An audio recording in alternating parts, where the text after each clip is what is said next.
The phone rings exactly as Caleb dumps his bowl of cereal across the kitchen table.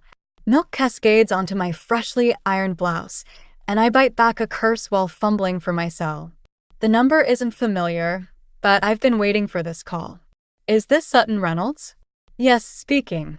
I'm already dabbing at my blouse with a paper towel, watching the milk seep deeper into the fabric.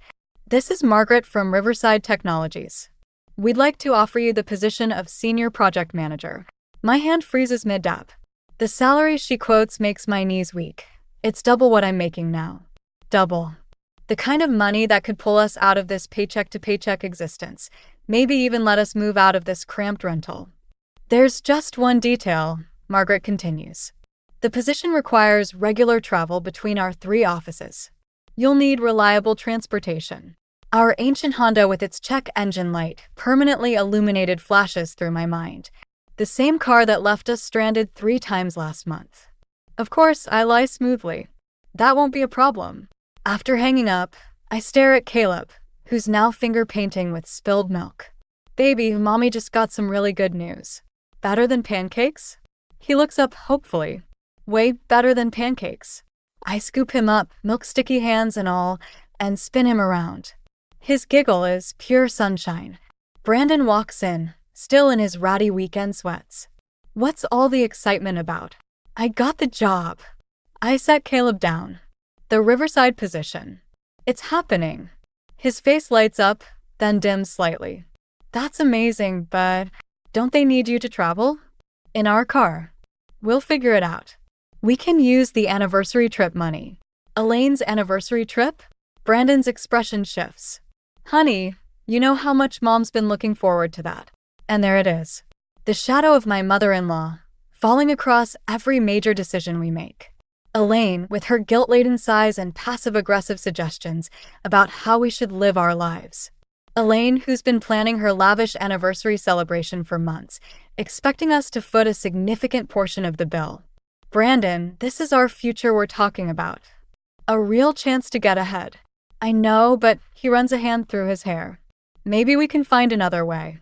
Mom's done so much for us. The doorbell chimes, right on cue. Speaking of the devil. Grandma. Caleb races to the door before I can stop him. Elaine sweeps in, designer handbag swinging, perfectly coiffed as always. There's my precious boy. She scoops up Caleb, then eyes my milk-stained blouse with barely concealed disdain. Oh dear Sutton. Having a rough morning. Actually, I just got some wonderful news. I force a smile. I was offered that job I interviewed for. The one that requires all that traveling? Her lips purse. But who will look after Caleb? You know how important stability is for children his age. We'll manage, I say firmly. In fact, we're thinking of using the anniversary trip money to buy a reliable car instead. The temperature in the room drops 10 degrees.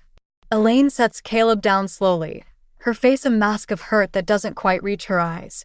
I see. She smooths her expensive blazer.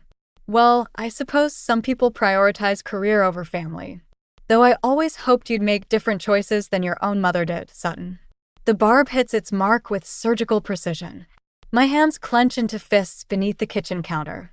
Brandon shifts uncomfortably, caught between wife and mother, as usual.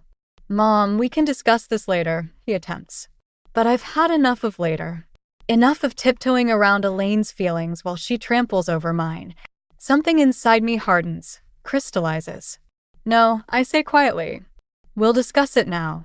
3 days after the kitchen confrontation, I find Elaine sitting cross-legged on our living room floor with Caleb, surrounded by photo albums I've never seen before. And here's your daddy when he was your age, she coos, pointing to a faded photograph. Notice how neat his room is? Unlike what?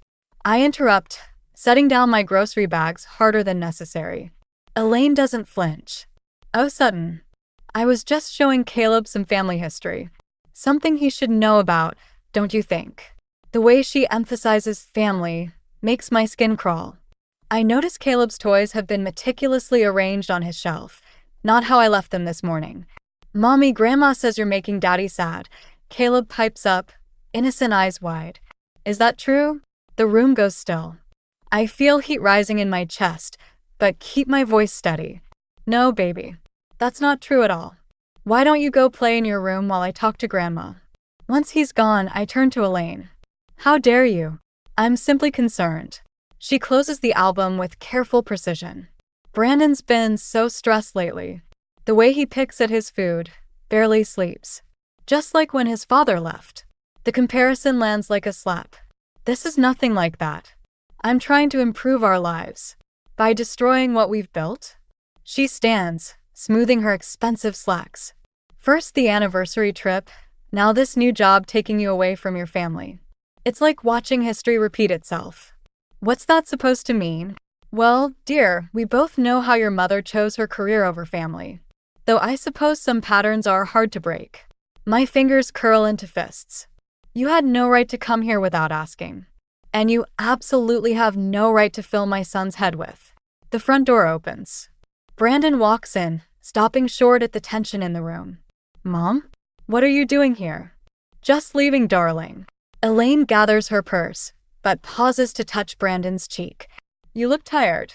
Are you eating enough? I watch my husband lean into her touch, just slightly. Something twists in my stomach. After she leaves, Brandon sighs. What happened? Your mother happened. She was here poisoning our son against me. Come on, Sutton. She's just worried. About what? That I might actually succeed?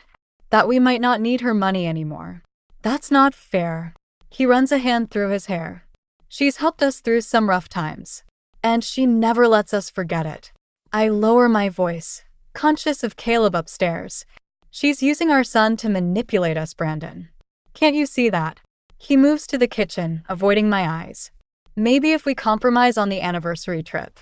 This isn't about the trip anymore. I follow him. It's about your mother thinking she can control our lives because she's helped us financially. She's family Sutton. What do you want me to do? I want you to choose us. Your wife and son.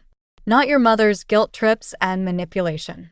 Brandon starts making coffee, his movements jerky. It's not that simple. Actually, it is. I grab my keys. I'm going to look at cars tomorrow. With or without your support. Sutton. And one more thing. Your mother doesn't come here unless we're both home. No more surprise visits. He sets down the coffee pot too hard, liquid sloshing. You're acting like she's some kind of threat. Isn't she? I meet his gaze. When was the last time you made a decision without wondering what she'd think? The silence stretches between us. Upstairs, I hear Caleb humming to himself, oblivious to the fractures forming beneath our feet. I need some air, Brandon finally says, heading for the door. Running to your mother's? He stops, hand on the doorknob. Maybe I am. At least she doesn't make me choose sides. The door closes behind him with a quiet click that echoes like a gunshot. I stand in our kitchen, surrounded by the evidence of Elaine's visit. Reorganized cabinets, folded dish towels. All the little ways she marks her territory. My phone buzzes. A text from the dealership confirming tomorrow's appointment. I stare at it, thinking about choices and consequences, about the fine line between revenge and self-preservation. Upstairs, Caleb calls out, Mommy? Can we look at more pictures? I delete the text. Some battles need to be fought differently. The supermarket feels like neutral territory until I spot Martha examining tomatoes 2 aisles over. I duck behind a display of cereal boxes, but it's too late. She's already waving, walking over with that concerned smile I've grown to hate. Sutton, dear. I've been meaning to call you. Of course she has. Martha, Elaine's eternal echo chamber. I force a smile. Hello, Martha. Such a shame about the tension lately. She lowers her voice conspiratorially. Elaine's been beside herself, you know.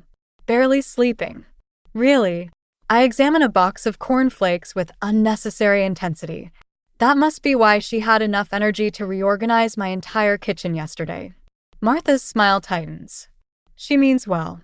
We're all just worried about Caleb with all these changes you're planning. What changes would those be, exactly? Well, she glances around, then leans closer. The new job, moving away from family support, following in your mother's footsteps. The cereal box crumples slightly in my grip. Who said anything about moving away? Oh. Martha's hand flies to her mouth. I just assumed with the new position. Elaine mentioned you'd been looking at houses in the next county. The lie hits me like a physical blow. I haven't looked at a single house. Haven't even considered moving. But here's Elaine, spinning her web of fabrications, turning family members against me one carefully crafted story at a time. Excuse me, I manage, abandoning my shopping cart. I find myself in my car, hands shaking as I dial Brandon's number. Straight to voicemail. Again. He's been avoiding my calls since our fight, probably holed up at his mother's house, letting her poison him with more lies. A text comes through, from my new boss. Looking forward to having you on board Monday. Car situation sorted. I start the engine, my decision crystallizing. The dealership is only 15 minutes away. I've got enough in my personal savings for a down payment, money I've been squirreling away in secret. My escape fund from years of financial dependence on Elaine's generosity. The dealership's lot is quiet when I arrive. I'm examining a sensible used sedan when I hear familiar voices around the corner. She's not thinking clearly, Brandon. Remember what happened with her mother? History repeating itself. I freeze. Elaine's voice, here of all places. I edge closer, staying hidden behind a row of cars. Mom, I know you're worried, but the house she looked at is 40 minutes away. 40 minutes from your job, from Caleb's school, from family. Just like her mother, always running away when things get difficult. What house? Brandon sounds confused. Sutton hasn't said anything about moving. Because she knows you'd object. I saw the realtor's card in her purse when I was tidying up. Always sneaking around that one. Just like, stop. Brandon's voice hardens. Just stop. I step out from behind the cars, slow clapping. They both whirl around. Bravo, Elaine. Really stellar performance. My voice sounds strange in my ears, calm despite the rage burning through me. Tell me, did you plant that realtor's card yourself, or did you just make it up completely? Elaine recovers quickly, her face arranging itself into concerned disappointment. Sutton, dear, we're only trying to help. By following me? By lying to my husband? By spreading rumors about me to the entire family. Brandon looks between us, realization dawning. Mom, what's going on? Your wife is destroying this family. Elaine snaps, mask finally cracking. Someone had to do something before. Before what? I step closer. Before I become financially independent? Before I stop needing your help? Before I can make decisions without your approval? Sutton, Brandon starts. No. I turn to him. You need to choose right now. Are you going to keep enabling this, or are you going to stand with your wife? The silence stretches. A salesman approaches, senses the tension, and quickly retreats. I should go, Elaine says finally, gathering her dignity around her like armor. Call me when she's being reasonable again, Brandon. She walks away, heels clicking on pavement. Brandon watches her go, then turns to me with tired eyes. We need to talk, he says. Yes, I agree, thinking of Martha in the supermarket, of Caleb's confused questions, of years of subtle manipulation. We really do. The email from Caleb's soccer coach arrives during my lunch break. Due to unexpected withdrawal of sponsorship, the junior league program will be suspended indefinitely. My screen blurs. Elaine's fingerprints are all over this. She's been the program's primary donor for years. I close my laptop just as Brandon walks into my home office, holding a stack of papers. Did you see the email? His voice is tight. She works fast, I'll give her that. I stand up, needing to move. How many other programs has she pulled funding from? He spreads the papers across my desk. Caleb's art classes. The reading program. The summer camp deposit. All canceled, all refunded. It's not just about us anymore, Brandon says. The soccer program supported 20 kids from low-income families. That's the point. Maximum collateral damage for maximum guilt. I laugh, but it sounds hollow. Your mother's quite the strategist. We need to talk to her. No, what we need is independence. I grab my car keys. I'm picking up Caleb early. Coming. He hesitates. Mom invited us for dinner. To talk things through. Of course she did. I turn to face him. And if we go, she'll apologize tearfully, offer to reinstate everything with conditions. Same pattern, different day. She's still his grandmother. Is she? Because right now she's using him as a weapon. The drive to Caleb's school is silent. When we arrive, we find him sitting with his teacher, Mrs. Chen, who waves us into the classroom with unusual urgency. I'm glad you're both here, she says, after Caleb goes to pack his bag. I'm concerned about some things Caleb's been saying. My stomach drops. What things? He mentioned that his grandmother told him you're planning to take him away from his father. Mrs. Chen's eyes are gentle but concerned. He's been drawing some troubling pictures. She slides a paper across her desk. The crayon drawing shows 3 figures, one blue, Brandon, one yellow, Caleb, and one red, me, walking in different directions. At the edge, a larger figure in black, Elaine, watches. He said his grandmother helps him understand why mommy wants to leave, Mrs. Chen continues. I thought you should know. Brandon's hands clench the edge of the tiny desk he's perched on. I watch his knuckles turn white. Thank you, I manage. We'll handle this. In the car, Caleb chatters about his day, oblivious to the tension. Brandon stares straight ahead, driving mechanically. I check my phone, 3 missed calls from Elaine. Let's get ice cream, Caleb suggests. Not today, buddy, Brandon says, making an unexpected turn. We need to stop somewhere first. I recognize the route to Elaine's house. Brandon. No more proxy wars through our son. His voice is different, harder than I've ever heard it. This ends today. We pull into Elaine's driveway. Through the window, I see her watering her precious roses, Martha beside her. They look up at our arrival, and something in Elaine's expression shifts. Triumph, maybe, thinking we've come to surrender. Grandma. Caleb unbuckles his seatbelt. Wait, Brandon says. He turns to our son with a gentleness that makes my throat tight. Remember how we talked about telling the truth? Even when it's hard. Caleb nods solemnly. We need to have a family talk about that right now. About truth and lies, and how they can hurt people we love. I watch Elaine approach the car, her perfect smile in place. But there's something else in her eyes now, fear, maybe seeing Brandon's expression. Ready? Brandon asks me. I think of the crayon drawing, of soccer programs canceled, of whispered poison in our son's ear, of years of subtle manipulation disguised as love. My hand finds Brandon's across the console. Ready. Caleb looks between us, sensing something important is happening.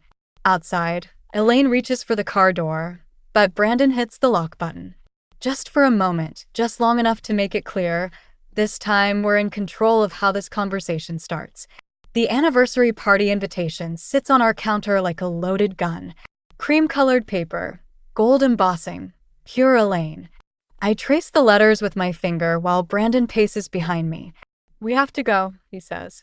The whole family will be there. That's exactly why she's doing this. I turn the invitation over.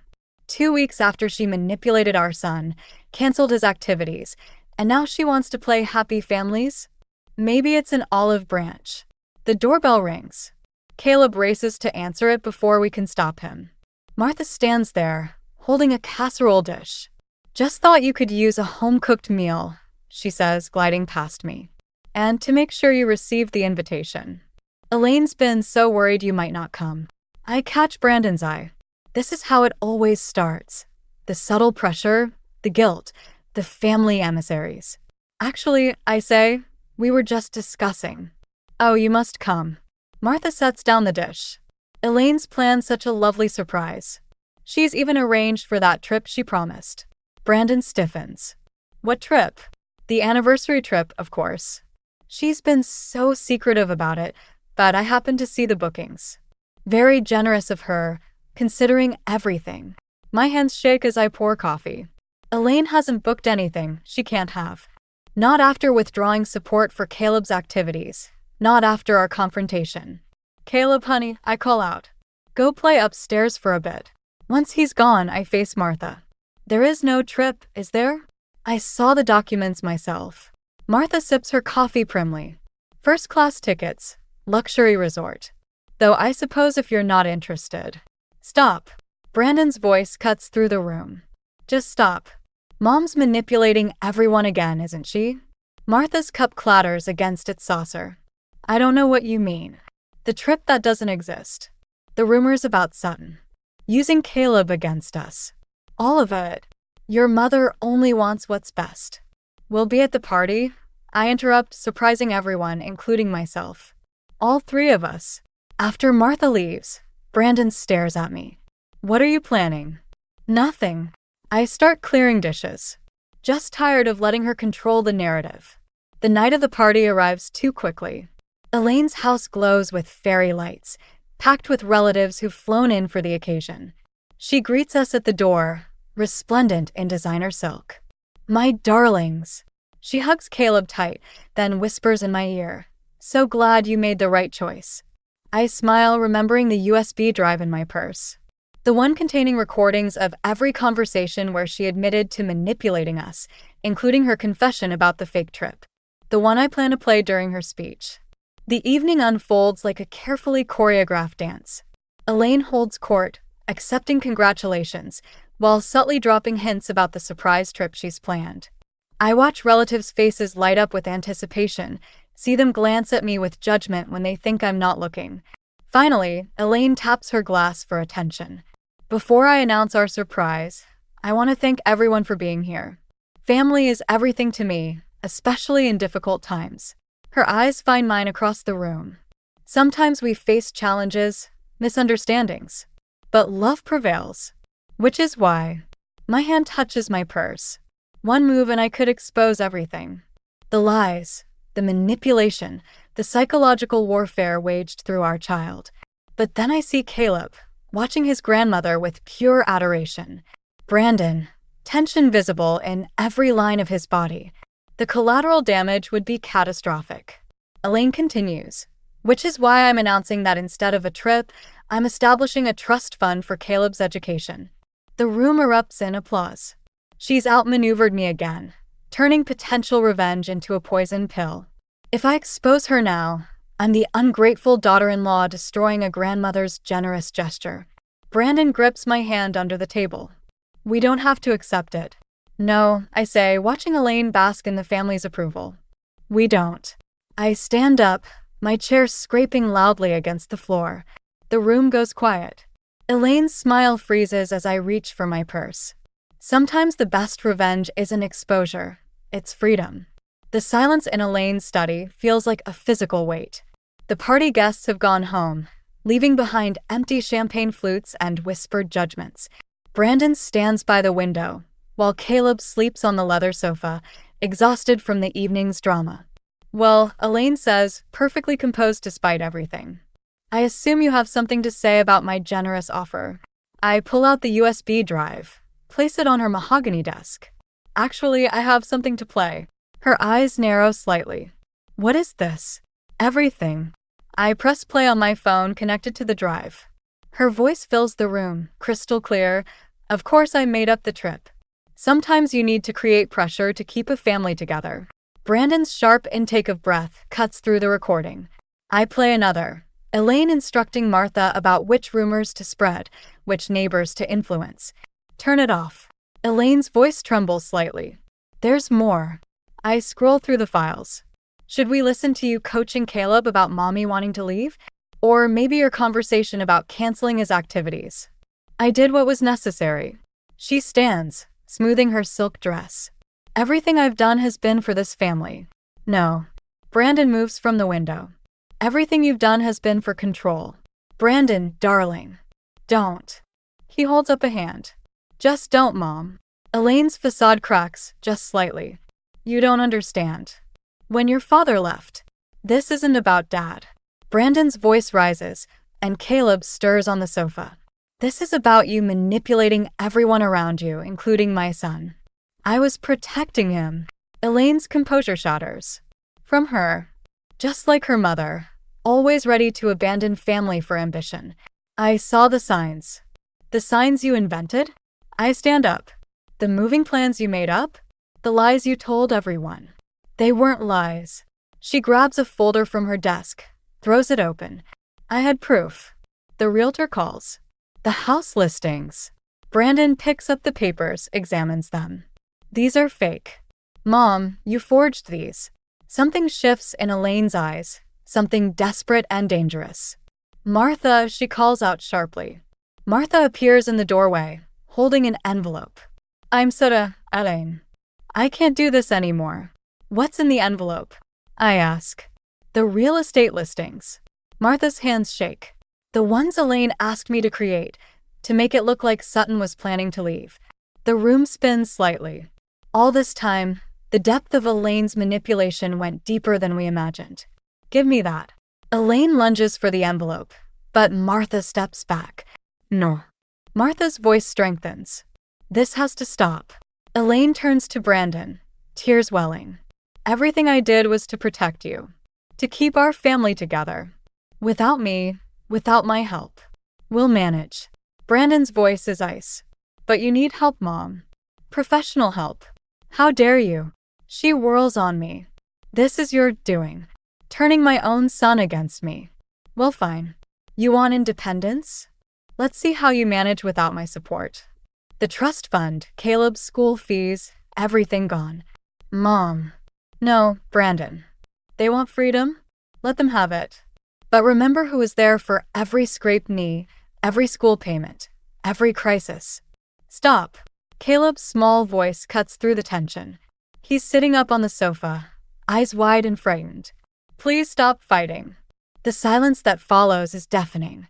I move to comfort him, but he shrinks away from me, from all of us. I want to go home, he whispers. Elaine steps toward him.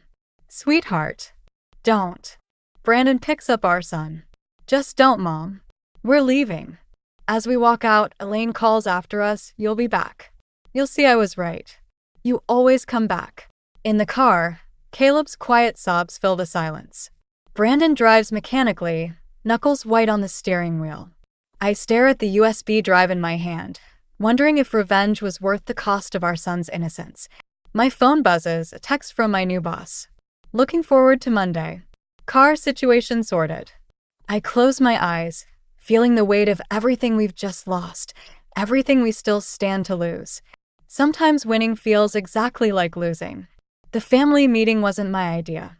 Martha called it, inviting everyone to her house 3 days after the anniversary party disaster. I stand in her kitchen now, watching relatives filter in, their faces a mix of concern and curiosity. They need to know, Martha says, clutching a manila envelope. All of it. Brandon squeezes my hand as Elaine arrives last, head high, perfect as always, until she sees Martha's envelope. Her step falters just slightly. What's this about? She demands. Martha's hands shake as she opens the envelope. I've been keeping records. Receipts. Letters. Recordings. Everything you asked me to help you with over the years. The room goes still. Elaine's laugh sounds brittle. Martha, dear, you're being dramatic. Am I? Martha pulls out a stack of papers. The fake real estate listings were just the start. Should we discuss the anonymous letters you sent to Sutton's potential employers? Or the calls to Caleb's school about her supposed neglect? Gasps ripple through the room. I feel my knees weaken. I'd suspected, but the scope of it. You're lying, Elaine snaps, but her perfect mask is cracking. The trust fund announcement? Martha continues. There never was one. You were going to announce its cancellation today. Blame Sutton for forcing your hand. Brandon steps forward. Mom, everything I did was for this family. Elaine's voice rises. You were all too blind to see the danger. Just like with your father, Brandon. Remember how he left? How he chose his new life over us. I saw the same signs in her. No. Martha's voice strengthens. You created those signs. Just like you did with Dad. The room goes silent. Elaine's face drains of color. What? Brandon whispers. Martha pulls out one final document, yellowed with age. Dad didn't leave us for another woman, Elaine. You drove him away. Just like you're trying to do with Sutton. Elaine lunges for the letter, but Martha holds firm. Enough. I step forward, surprising everyone. This ends now. You don't understand, Elaine pleads. I was protecting. No. My voice is steady. You were controlling. There's a difference. I gave you everything. She whirls on Brandon. Everything. And this is how you repay me. By finding the truth? Brandon's voice cracks. By finally seeing what you've done to all of us? A sound from the doorway makes us turn. Caleb stands there, clutching his backpack, the one we'd packed for his cousin to watch him during the meeting. Grandma. His voice is small. Did you tell lies about Mommy? The moment hangs, crystalline and fragile. Elaine takes a step toward him, but Brandon moves first. Yes, buddy, he says gently. Grandma told lies. But that doesn't mean she doesn't love you. Then why? Caleb's question cuts through all the adult complexity to the heart of things. Elaine crumples into a chair, her perfect facade finally shattering completely. Because I was afraid, she whispers. So afraid of being alone. The irony hits like a physical blow. In trying to keep everyone close, she's pushed them all away. Martha moves to her sister's side, places a hand on her shoulder. It's time to get help, Elaine. Real help. I watch my mother-in-law, this woman who's caused so much pain, who's also clearly in pain herself, and feel something shift inside me. Not forgiveness exactly, but understanding. The trust fund, the activities, the financial support, I say quietly. Keep them. We don't need them anymore. Brandon nods.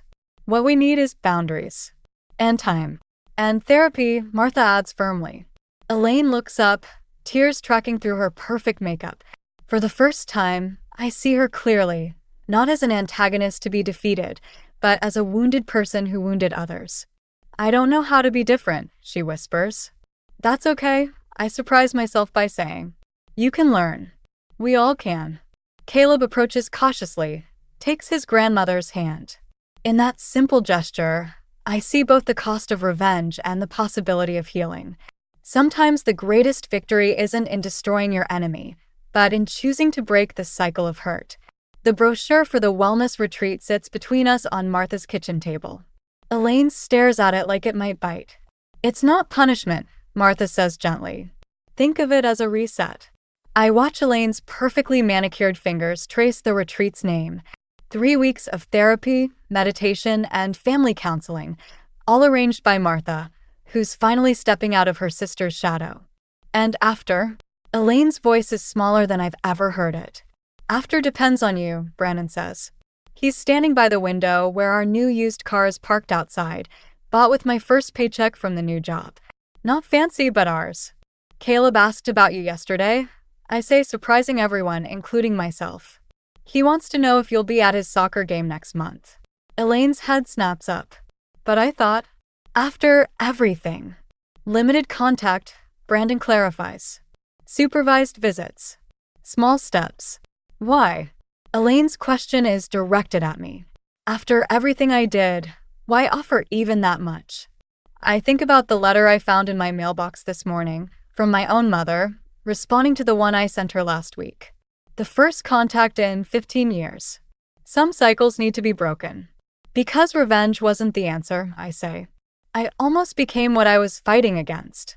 Martha pulls out one final document, a contract of sorts. Professional therapy requirements, communication boundaries, consequences clearly outlined. No more financial manipulation, no unsupervised time with Caleb, no surprise visits. It's non-negotiable, Brandon says as Elaine reads. She nods slowly, then does something I've never seen before. She takes off her perfect pearl necklace, the one she always wears like armor. I spoke to your father, she tells Brandon. After everything came out. He's willing to tell you his side of the story, if you want to hear it. Brandon's sharp intake of breath is the only sound in the room. I reach for his hand, find it trembling slightly. One thing at a time, he manages. Elaine signs the contract without further comment. As Martha helps her pack for the retreat, I step outside, needing air. The morning is crisp, full of possibility. Brandon joins me, wrapping his arms around my waist from behind. You okay? Are any of us? He chuckles softly. Fair point. Inside, we hear Caleb's voice. He's arrived with his aunt, who's been watching him. He's showing Elaine his new soccer cleats, bought with money we earned ourselves. Her response is muted, careful, she's trying. It's strange, I say. I wanted revenge so badly. Wanted to expose everything, make her hurt like we hurt. But now I just want peace. Real peace, Not the fake kind we had before. The front door opens. Elaine steps out, suitcase in hand. She looks smaller somehow, without her usual perfect facade. Sutton, she calls softly. That job of yours. The one that started all this. Are you good at it? Yes, I say simply. I am. She nods, something like respect flickering across her face. Good? That's good. As Martha drives her away, Caleb slips his small hand into mine. Is Grandma sick? Not exactly, Brandon answers. She's learning to be better. Like when I had to learn not to hit Tommy at school? I laugh to spite myself. Something like that. Inside, I find a USB drive with all the recordings. My planned revenge, my evidence, my ammunition. I turn it over in my hands while Brandon makes coffee and Caleb chatters about soccer. Keep it or destroy it? Brandon asks, watching me. I think about cycles, about choices, about the fine line between justice and vengeance, about my mother's letter, waiting to be read, about Elaine's pearl necklace, left behind on Martha's table like a surrender flag. Neither, I decide, tucking it away in a drawer. Just in case. But hopefully we'll never need it. Sometimes the best revenge is simply living well on your own terms. And sometimes healing comes not from winning the battle, but from choosing which battles are worth fighting at all. It was one of those days that seemed to blend into the rest. The kind of day where you go through the motions, not expecting much to change. I was sitting at the kitchen table, sipping my lukewarm coffee and scrolling through my emails, when a subject line caught my eye. You deserve to know. I clicked on it more out of curiosity than anything else. The email was anonymous, with a cryptic message that read, "Look closely before it's too late," followed by a photo of Grant, my husband, with a woman I didn't recognize. They were at a cafe, leaning in close, sharing a moment that looked far too intimate for my comfort. My heart skipped, then raced, as if trying to catch up with the reality that was unfolding before me. My name is Mabel, and up until that moment, I believed I had a pretty good handle on my life. I'm a dental hygienist, and I like to think I'm pretty good at reading people. But this felt like a betrayal I never saw coming. I stared at the screen, my mind a whirlwind of doubt and disbelief. Grant and I had been together for over a decade, and while things weren't perfect, I never imagined this. I decided to confront him that evening. As he walked through the door, I tried to act normal, but my hands shook slightly as I handed him a glass of wine. He took it, kissed my cheek, and asked about my day. I could barely focus on the small talk, my mind fixated on the email. "Grant," I said, trying to sound casual. "I got an interesting email today." He looked up from his phone, a hint of curiosity in his eyes. "Oh, from who?" "That's the thing," I replied, watching his face closely. It was anonymous, but it had a picture of you with someone I don't know. His reaction was immediate, a flicker of something. Was it guilt or surprise? Crossed his face before he composed himself. "Mabel, you know how these things are. Probably just some spam or a scam. You can't trust everything you see online." I wanted to believe him. I really did. But there was something in his tone, something evasive, that made my stomach twist. "And the woman in the picture?" He shrugged, too nonchalantly. "Probably someone from work. You know how it is with clients." I nodded, but inside, my doubt was growing. Grant's family was wealthy, with a legacy steeped in power and control. I'd always felt a bit like an outsider, especially around his father, Walter, who had this way of making everyone feel small. But Grant had always been my anchor in that world. Now, that anchor felt like it was slipping away. Later that night, as he slept beside me, I lay awake, staring at the ceiling. My mind was a storm of questions. Was this just a misunderstanding? Or was there something more, something dangerous, lurking beneath the surface? I thought of Hazel, our niece, who had come to live with us after her parents, Clark and Fiona, passed away. She was a bright kid, too smart for her own good sometimes, and she had already been through so much. I couldn't let her get caught up in whatever this was. I had to protect her. The next morning, I decided to dig deeper. I started with Grant's office, looking for anything that might explain the photo. It felt wrong, like I was invading his privacy, but I had to know. As I sifted through papers, I found something odd: financial documents that hinted at a secret trust fund. It was a small discovery, but it felt like the tip of an iceberg. I knew I couldn't do this alone. I needed someone I could trust, someone who could help me navigate this tangled web. My mind immediately went to Nora, my best friend and confidant. She was pragmatic and no-nonsense, the kind of person who could see through the fog of emotions and get to the heart of the matter. As I closed the door to Grant's office, I felt a chill run down my spine. Whatever this was, it was bigger than I had imagined, and I had a feeling it was just the beginning. I glanced at my phone, the anonymous email still open. There was no sender, no trail to follow. But the message was clear: look closely before it's too late. I was already in too deep to turn back now. The truth, whatever it was, had to be uncovered. For Hazel, for myself, and maybe even for Grant. The question was, how far was I willing to go to find it? The next morning, I decided to visit Hazel at Walter and Vivian's estate. It was something I did often, but today felt different, charged with a tension I couldn't quite place. As I drove up the long, winding driveway lined with perfectly manicured hedges, I couldn't shake the feeling that I was walking into enemy territory. The estate was as imposing as ever, a testament to Walter's success and, perhaps, his need to project power. Vivian greeted me at the door, her smile as polished as the marble floors. "Mabel, darling, how lovely to see you," she said, her eyes scanning me with the precision of a hawk. I couldn't help but wonder what she was searching for. "Hi, Vivian. Is Hazel around?" I asked, trying to keep my voice light. "She's in the garden," Vivian replied, her tone clipped. "She's been spending a lot of time there lately." I nodded, making my way through the house. The air was thick with unspoken words, a tension that clung to the walls like dust. As I stepped outside, I spotted Hazel sitting on a stone bench, her face buried in a book. She looked up as I approached, her expression brightening. "Aunt Mabel," she exclaimed, setting the book aside and running to me. I hugged her tightly, feeling the weight of responsibility settle on my shoulders. "Hey, kiddo. How's everything going?"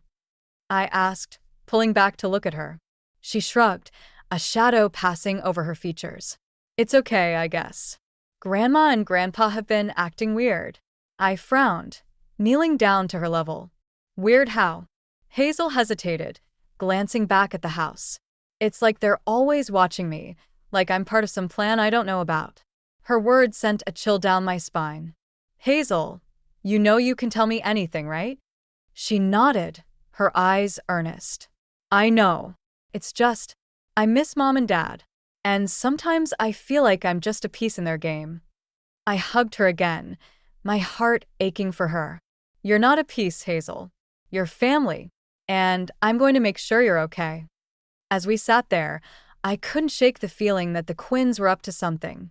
The anonymous email, the photo of Grant, the secret trust fund, they all pointed to a web of secrets I was only beginning to unravel. Later, as I was leaving, I ran into Walter in the hallway. He was a tall man, his presence commanding even in silence. "Mabel," he said, his voice smooth but with an edge that always put me on guard. "How's Hazel?" "She's doing okay," I replied, meeting his gaze. "But she misses her parents." Walter nodded, his expression inscrutable. "We all do. It's been hard on the family." I watched him carefully, searching for any sign of the man behind the mask. "I hope we can all work together to make things easier for her."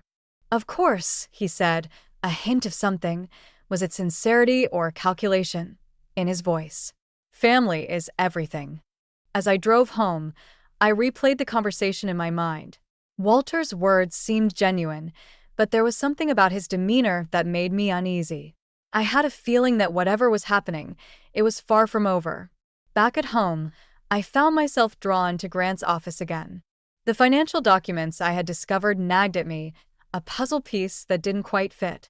As I sifted through papers, I stumbled upon something new, a list of transactions connected to a trust fund in Hazel's name. The amounts were staggering, far beyond anything I had imagined. This revelation threw everything into chaos. If Hazel was at the center of a financial scheme, It meant the stakes were higher than I thought. I needed to talk to Nora to get her take on all of this.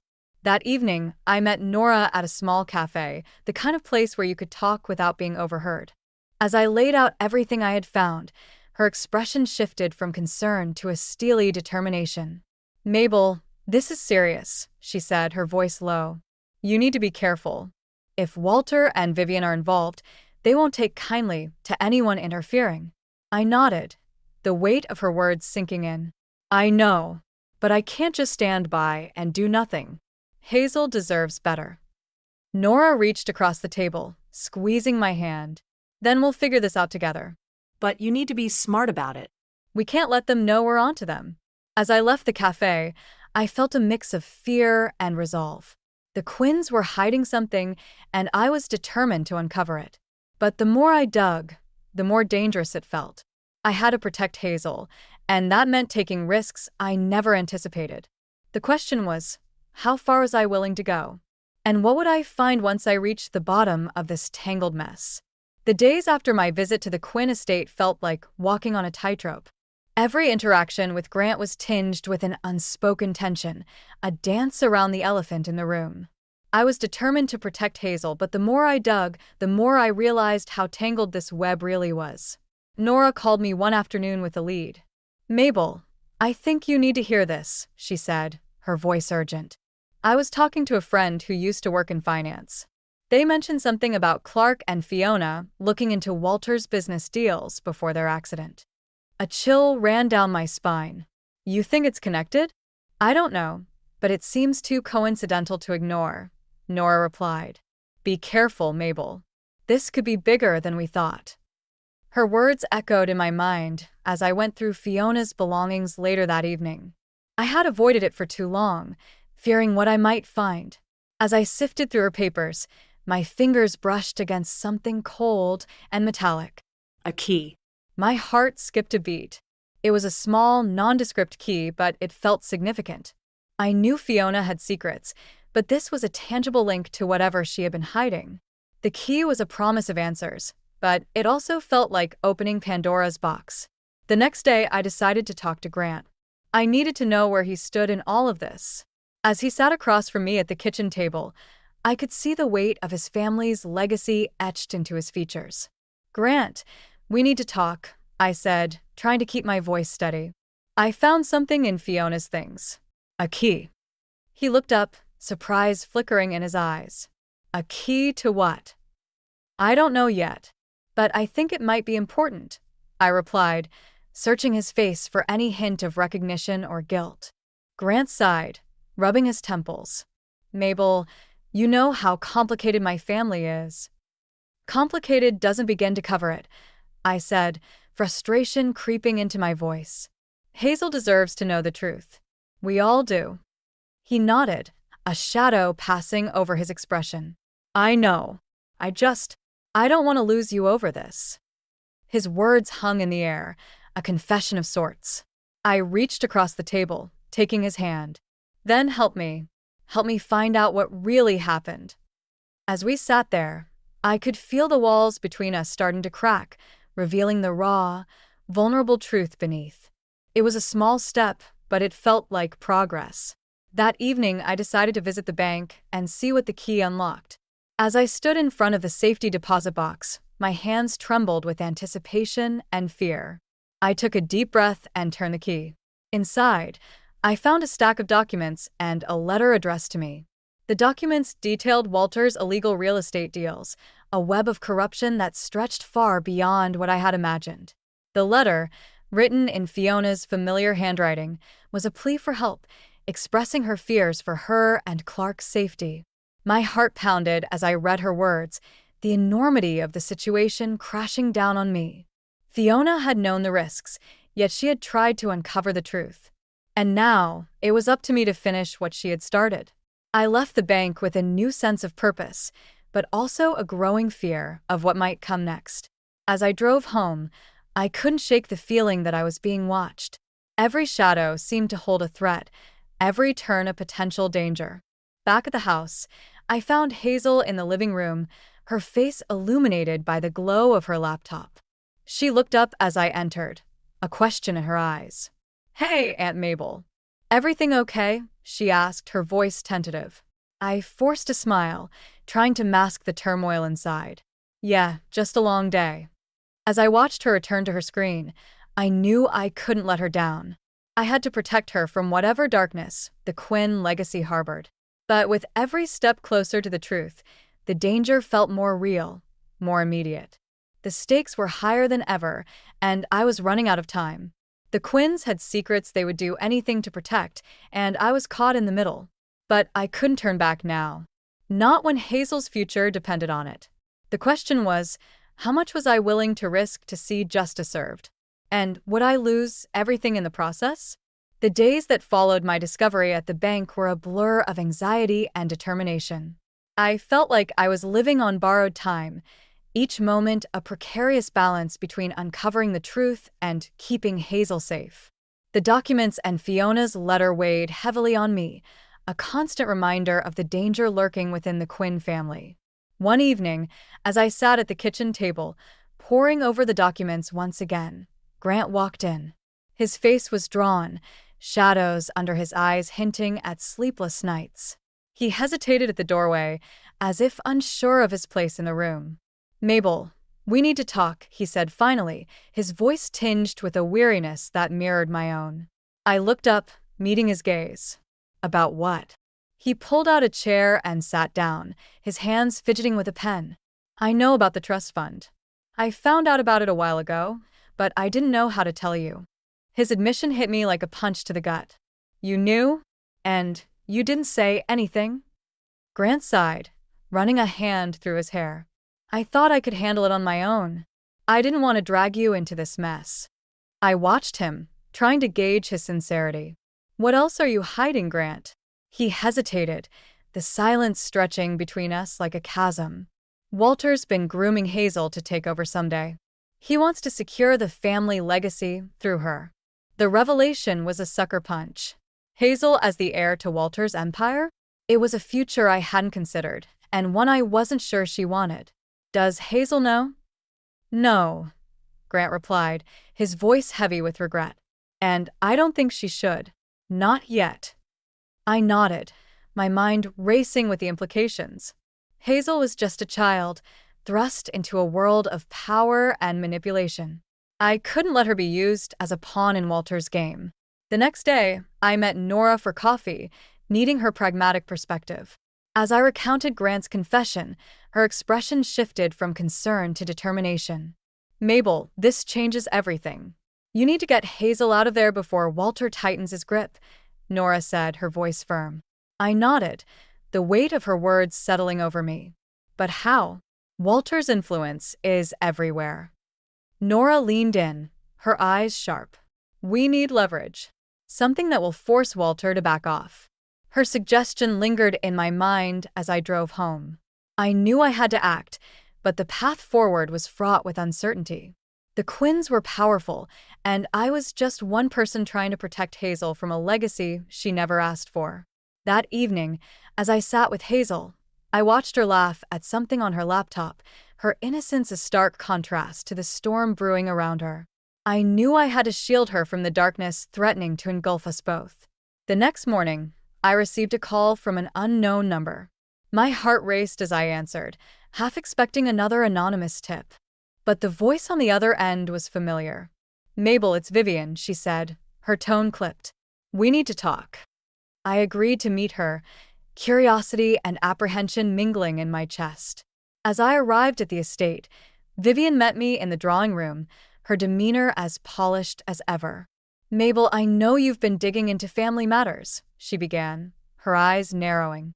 "But you must understand, everything we do is for the family's future." I met her gaze, unflinching. "And what about Hazel's future? Does she get a say in any of this?" Vivian's expression softened, a rare vulnerability breaking through her usual facade. "I care for Hazel, truly. But Walter is set in his ways.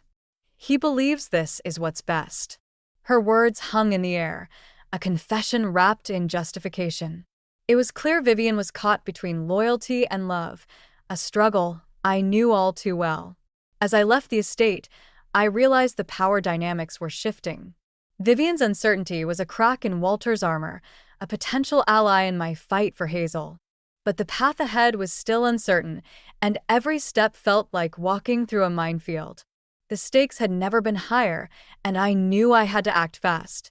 Walter's plans for Hazel were a threat I couldn't ignore, and the clock was ticking. But with every revelation, my resolve grew stronger. I would protect Hazel, no matter the cost. The question was, could I outmaneuver Walter before it was too late? And what would be the price of victory in a game where the rules were constantly changing? With each passing day, the pressure mounted like a storm ready to break. The documents I had uncovered were a ticking time bomb, and I knew I had to act before the Quinns found a way to silence me. Every glance over my shoulder felt like a reminder that I was being watched, and every shadow seemed to whisper of danger. One evening, as I sat in the living room, the tension between Grant and me was palpable. He paced the floor, a caged energy simmering beneath his calm exterior. I could tell he was wrestling with his own demons, caught between loyalty to his family and the need to protect Hazel. "Mabel, we need to decide what to do next," he said, finally breaking the silence. His voice was steady, but there was an urgency in his eyes. I nodded, the weight of the decision pressing down on me.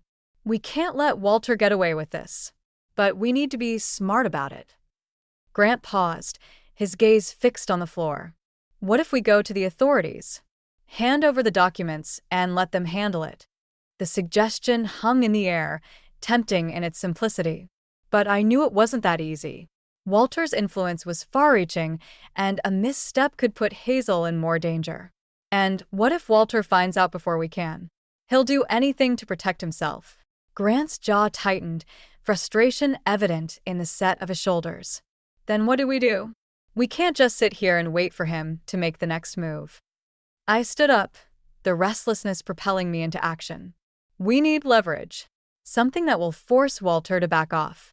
As I spoke, an idea took shape, a risky plan that could turn the tide in our favor. But it was a gamble, and the stakes were higher than ever.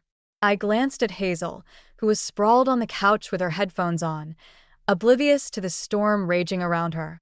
"We need to get Hazel out of here," I said, my voice firm with resolve. "Somewhere safe, where Walter can't reach her." Grant nodded, understanding dawning in his eyes. "I know a place. A cabin upstate. It's secluded and no one knows about it." The plan was set, but the execution was fraught with risk. We had to act quickly before Walter caught wind of our intentions.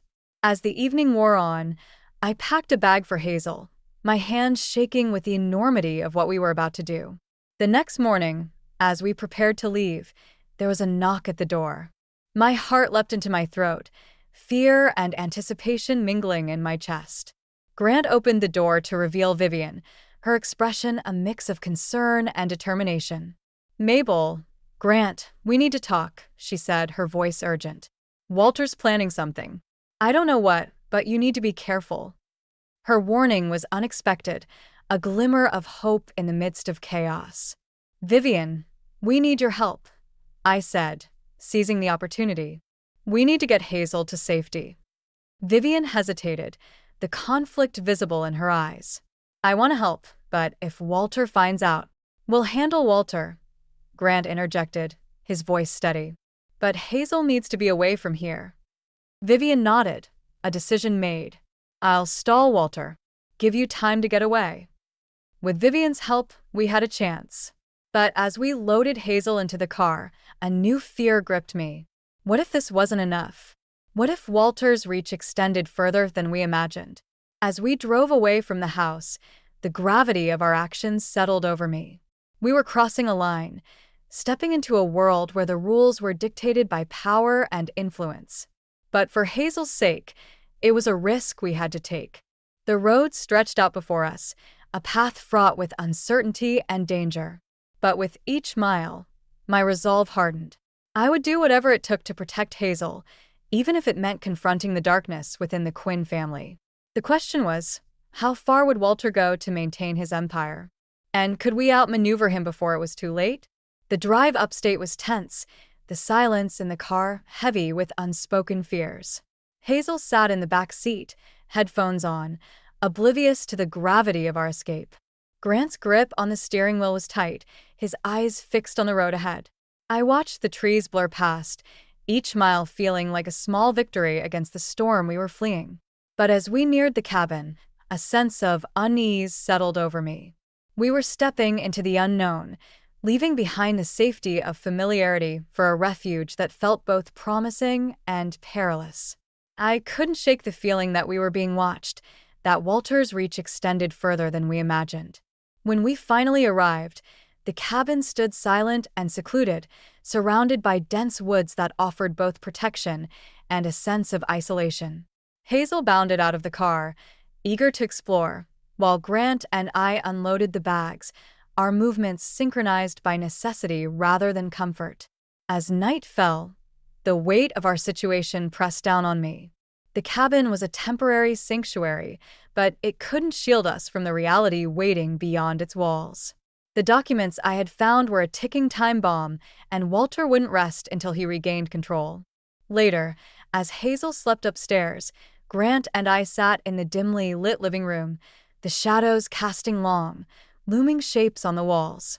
The silence between us was thick, filled with the tension of unresolved questions and unspoken fears.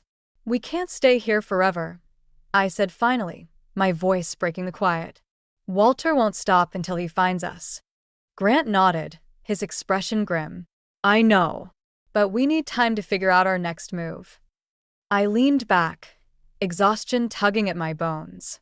What if we don't have time? What if he's already closing in? Grant's gaze met mine, a flicker of determination in his eyes. "We'll figure it out. We have to."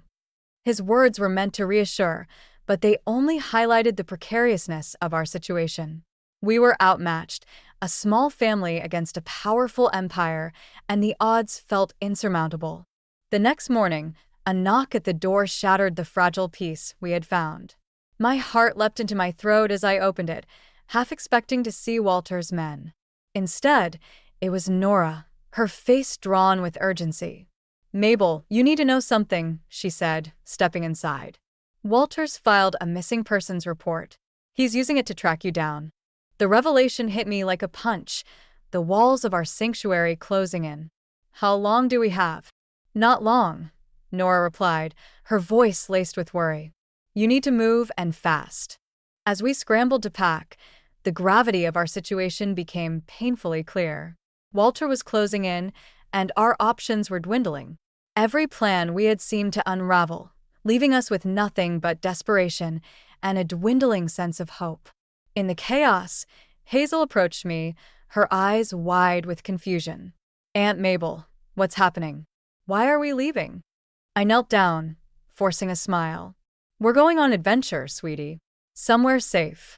Her brow furrowed, skepticism in her gaze. "But why do we have to hide?" Her question pierced through my resolve, a reminder of the innocence we were trying to protect. "Because we love you, Hazel, and we want to keep you safe." As we loaded the car once more, the reality of our situation settled over me like a heavy cloak. We were running out of time, and the path forward was shrouded in uncertainty. But just as we were about to leave, the sound of an approaching car stopped us in our tracks. My heart pounded as a black sedan pulled up, the driver's door opening to reveal Walter, his expression as unyielding as ever. "Mabel, Grant," he said, his voice carrying a weight of authority. "We need to talk." His presence was a final twist, a reminder of the power he wielded and the danger we faced. As he approached, I felt the last threads of our plan unraveling, leaving us exposed and vulnerable. The confrontation was inevitable, and as Walter stood before us, I realized that our fight was far from over. We were at our lowest point, with everything to lose and no clear path to victory. The question was, how far were we willing to go to protect Hazel? And in the face of such overwhelming odds, could we find a way to turn the tide? Walter stood before us, his presence as commanding as ever, but there was an edge to his demeanor that hinted at desperation. The sun was setting, casting long shadows across the clearing, and I felt the weight of the moment pressing down on me. This was it, the confrontation I had been dreading and anticipating in equal measure. "Mabel, Grant," Walter began, his voice smooth but carrying an undercurrent of steel. "I understand your concerns, but this isn't the way to handle things." Grant stepped forward, his posture tense. "And what is the way, Walter? To let you control Hazel's life, like you did with Clark and me?" Walter's eyes flickered with something akin to regret, but he quickly masked it with resolve. "I only want what's best for the family." "And what about what's best for Hazel?" I interjected, my voice firm. "She deserves a future of her choosing, not one dictated by your ambitions." Walter's gaze shifted to me, his expression unreadable. "You don't understand the pressures of maintaining a legacy. The sacrifices needed." I shook my head, frustration boiling over. "Sacrifices? You mean like Fiona and Clark? How many more lives are you willing to ruin for the sake of your empire?" Walter's face hardened, but there was a flicker of vulnerability in his eyes. "I never intended for things to go this far. But once you're in, it's hard to get out." The admission hung in the air, a crack in the armor of the man who had always seemed unbreakable. But I couldn't afford to let sympathy cloud my judgment. "Not now." "Then step aside, Walter," Grant said, his voice steady. "Let us handle things. Let Hazel have the life she deserves." Walter hesitated, the weight of his past decisions visible in the lines etched on his face. "And what if I refuse?" The question was a challenge, a final test of our resolve. But before I could respond, Vivian appeared, her presence a calming counterpoint to Walter's intensity. "Walter, please," she said softly, placing a hand on his arm. "We've lost too much already. Let them go." Walter looked at her, a silent conversation passing between them. For a moment, it seemed as if he might relent, but then his gaze hardened once more. "No," he said, his voice firm. "I can't let everything I've built fall apart." The words were a catalyst, igniting the tension that had been simmering beneath the surface. But just as the situation seemed poised to spiral out of control, Hazel stepped forward, her voice cutting through the chaos with surprising clarity. "Grandpa, stop," she said, her eyes wide but determined. "I don't want to be a part of this. I just want to be a kid." Her words were simple but powerful, a reminder of what truly mattered. Walter's expression faltered, and for the first time, I saw the man behind the facade, a grandfather torn between ambition and love. The moment stretched, the air thick with anticipation. But then, unexpectedly, Walter sighed, the fight leaving him. "All right," he said quietly, the word carrying the weight of a lifetime of regrets. "All right." The tension in the air dissipated, replaced by a fragile sense of relief. Walter's decision was a turning point, a step toward healing the rift that had torn our family apart. As the sun dipped below the horizon, casting the clearing in twilight, I felt a sense of closure settling over me.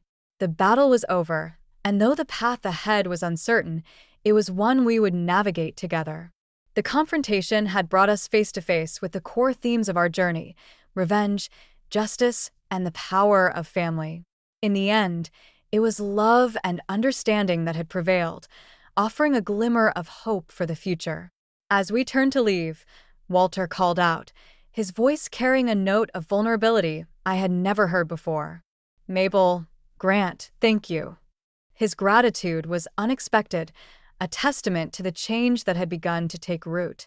And as we walked away, I knew that though the road ahead would be challenging, we were no longer alone. Together, we would forge a new path, one defined not by the shadows of the past, but by the promise of a brighter future. The days following the confrontation with Walter were a whirlwind of change and reflection. The cabin, once a temporary refuge, now felt like the beginning of a new chapter. As we settled back into our lives, I could sense the shift in the air, a lightness that had been absent for too long. Walter kept his word, stepping down and transferring control of the family assets to Grant. It was a decision that surprised many, but it was a testament to the impact of our confrontation. The empire Walter had built was now in the hands of someone determined to use it for good. One afternoon, As the sun cast a warm glow over the garden, I found Hazel sitting under a tree, her laptop balanced on her knees. She looked up as I approached, a smile lighting up her face. "Aunt Mabel, look," she exclaimed, pointing to the screen. "I'm designing a website for a school project." Her enthusiasm was infectious, and I couldn't help but smile back. "That's amazing, Hazel. You're really talented." She shrugged, a hint of pride in her eyes. "I want to do something that helps people, like you and Uncle Grant." Her words touched something deep within me, a reminder of why we had fought so hard. Hazel's future was hers to shape, free from the shadows of the past. Later, as Grant and I sat on the porch, watching the sunset paint the sky in hues of orange and pink, the silence between us was comfortable, filled with the unspoken understanding of what we had overcome. "You did it," Grant said softly, his gaze on the horizon. "You protected Hazel and changed everything." I shook my head, a smile playing on my lips. "We did it. Together." He reached for my hand, his touch grounding me in the moment. "I've been thinking about what comes next, how we can make things right." His words were a promise, a commitment to the path we had chosen. The legacy Walter had left was complex, but it was also an opportunity to build something new, something better. As the days turned into weeks, we worked to secure Hazel's trust fund, ensuring her future was safe and independent. Walter's decision to step back had set a ripple effect in motion, one that allowed us to redefine what family meant. Vivian, too, found her place in this new world. She visited often, her presence a reminder of the strength that lay in unity. The past couldn't be changed, but it could be learned from, and she was determined to be a part of Hazel's life in a way that mattered. One evening, as I sorted through the last of Fiona's belongings, I came across a letter I hadn't noticed before. It was addressed to me, written in Fiona's familiar script. "Mabel, if you're reading this, it means you've uncovered the truth," it began. "I always believed in the power of family to heal and transform. Protect Hazel, and remember that love is stronger than any legacy." Her words were a balm to my soul, a reminder of the journey we had taken and the strength we had found in each other. As I sat there, the letter in my hands, I realized that our story was one of redemption and transformation. We had faced the darkness and emerged stronger, guided by love and the promise of a brighter future. But even as we moved forward, a lingering question remained. What would we do with the power now in our hands? The answer lay not in the past, but in the choices we made each day, in the commitment to use our influence for good. In the end, the journey had been about more than just justice or revenge. It was about finding our way back to each other, about forging a path defined by love and resilience. As the sun set on our new life, I knew that whatever challenges lay ahead, we would face them together, united by the bonds we had fought so hard to protect. And as Hazel joined us on the porch, her laughter ringing out into the evening, I knew that we had found something precious, a family bound not by secrets or power, but by the simple, enduring truth of love. I gripped the steering wheel tighter as we turned onto the winding driveway leading to my in-laws' sprawling country house. Chris, my husband of 7 years, reached over and patted my knee. "Relax, honey.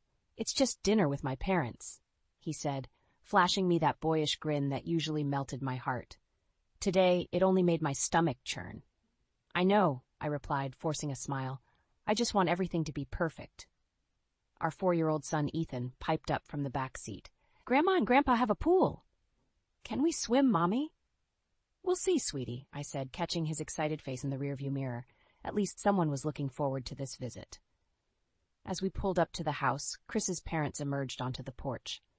His mother, Eleanor, waved enthusiastically, while his father, Richard, stood with his arms crossed, a stern expression on his face. "Amy, darling," Eleanor called out as we exited the car. She enveloped me in a perfume-scented hug. "You look comfortable," she added, eyeing my simple sundress with barely concealed disapproval. "Thanks, Eleanor," I said, gritting my teeth. "It's great to see you both." Richard nodded curtly. "Christopher, Amy." His gaze softened as he bent down to greet Ethan. "There's my boy. Come give your grandpa a hug." As we made our way inside, Eleanor linked her arm through mine. Amy, dear, I hope you don't mind, but I've prepared a special family recipe for dinner. I know how particular you can be about food. I bit back a retort. I'm sure it'll be delicious, I managed. Dinner was a minefield of thinly veiled criticisms and loaded questions. Eleanor tutted over Ethan's table manners, while Richard grilled Chris about work. So, Christopher, Richard began, swirling his wine glass, how's the business doing? Still letting Amy handle the books? Chris chuckled nervously. Dad, you know Amy's not involved in the day-to-day operations anymore. She's focusing on raising Ethan. Eleanor jumped in.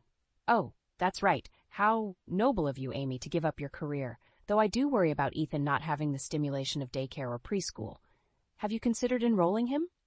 I took a deep breath. Actually, Eleanor, we've been doing a lot of educational activities at home. Ethan's reading skills are already quite advanced for his age. Is that so? Richard raised an eyebrow. Well, I suppose time will tell, if that's enough. The conversation mercifully shifted, but the tension remained palpable. As we finished dessert, Chris cleared his throat. Mom, Dad, there's actually something Amy and I wanted to discuss with you, he said, glancing at me. My heart rate spiked. This wasn't part of the plan. What was he doing? Chris continued, we've been thinking about the future, and well, we'd love for you both to come stay with us for a while, maybe even permanently? The room fell silent. Eleanor's face lit up like a Christmas tree, while Richard nodded approvingly. I felt the blood drain from my face. Oh, Christopher, Eleanor exclaimed. What a wonderful idea! We've been feeling this big old house is too much for us lately, haven't we, Richard?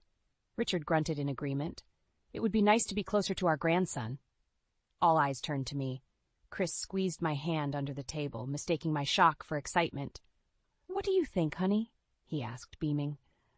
Wouldn't it be great to have Mom and Dad around to help with Ethan? I forced the corners of my mouth upward, my mind reeling.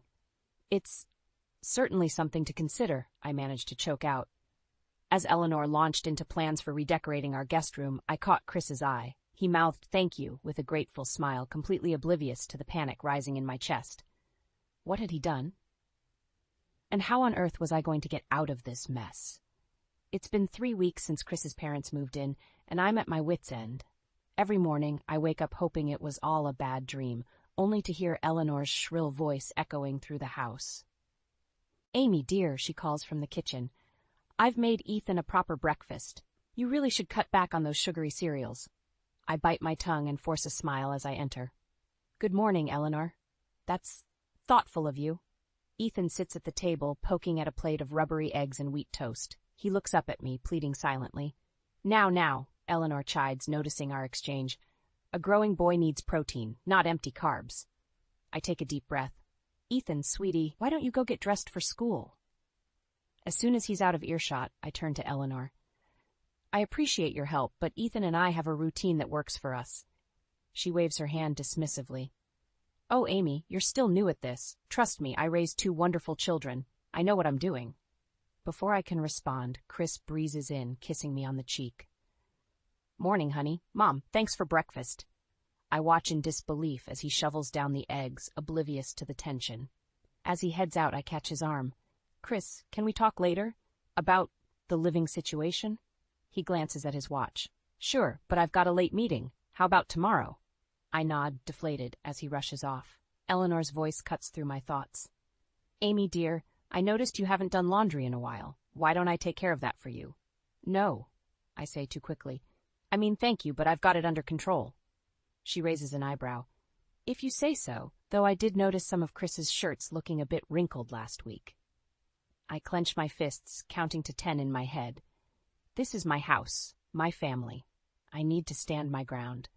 But as the days wear on, my resolve weakens. Eleanor rearranges my kitchen, critiquing my organizational skills. Richard monopolizes the TV, grumbling about kids these days whenever Ethan wants to watch cartoons. They've taken over every aspect of our lives, and Chris seems blind to it all. One evening, I'm folding laundry in our bedroom when I overhear them in the hallway. Christopher, Eleanor says, her voice low, I'm worried about Amy. She seems overwhelmed. Perhaps she's not cut out for this homemaking business.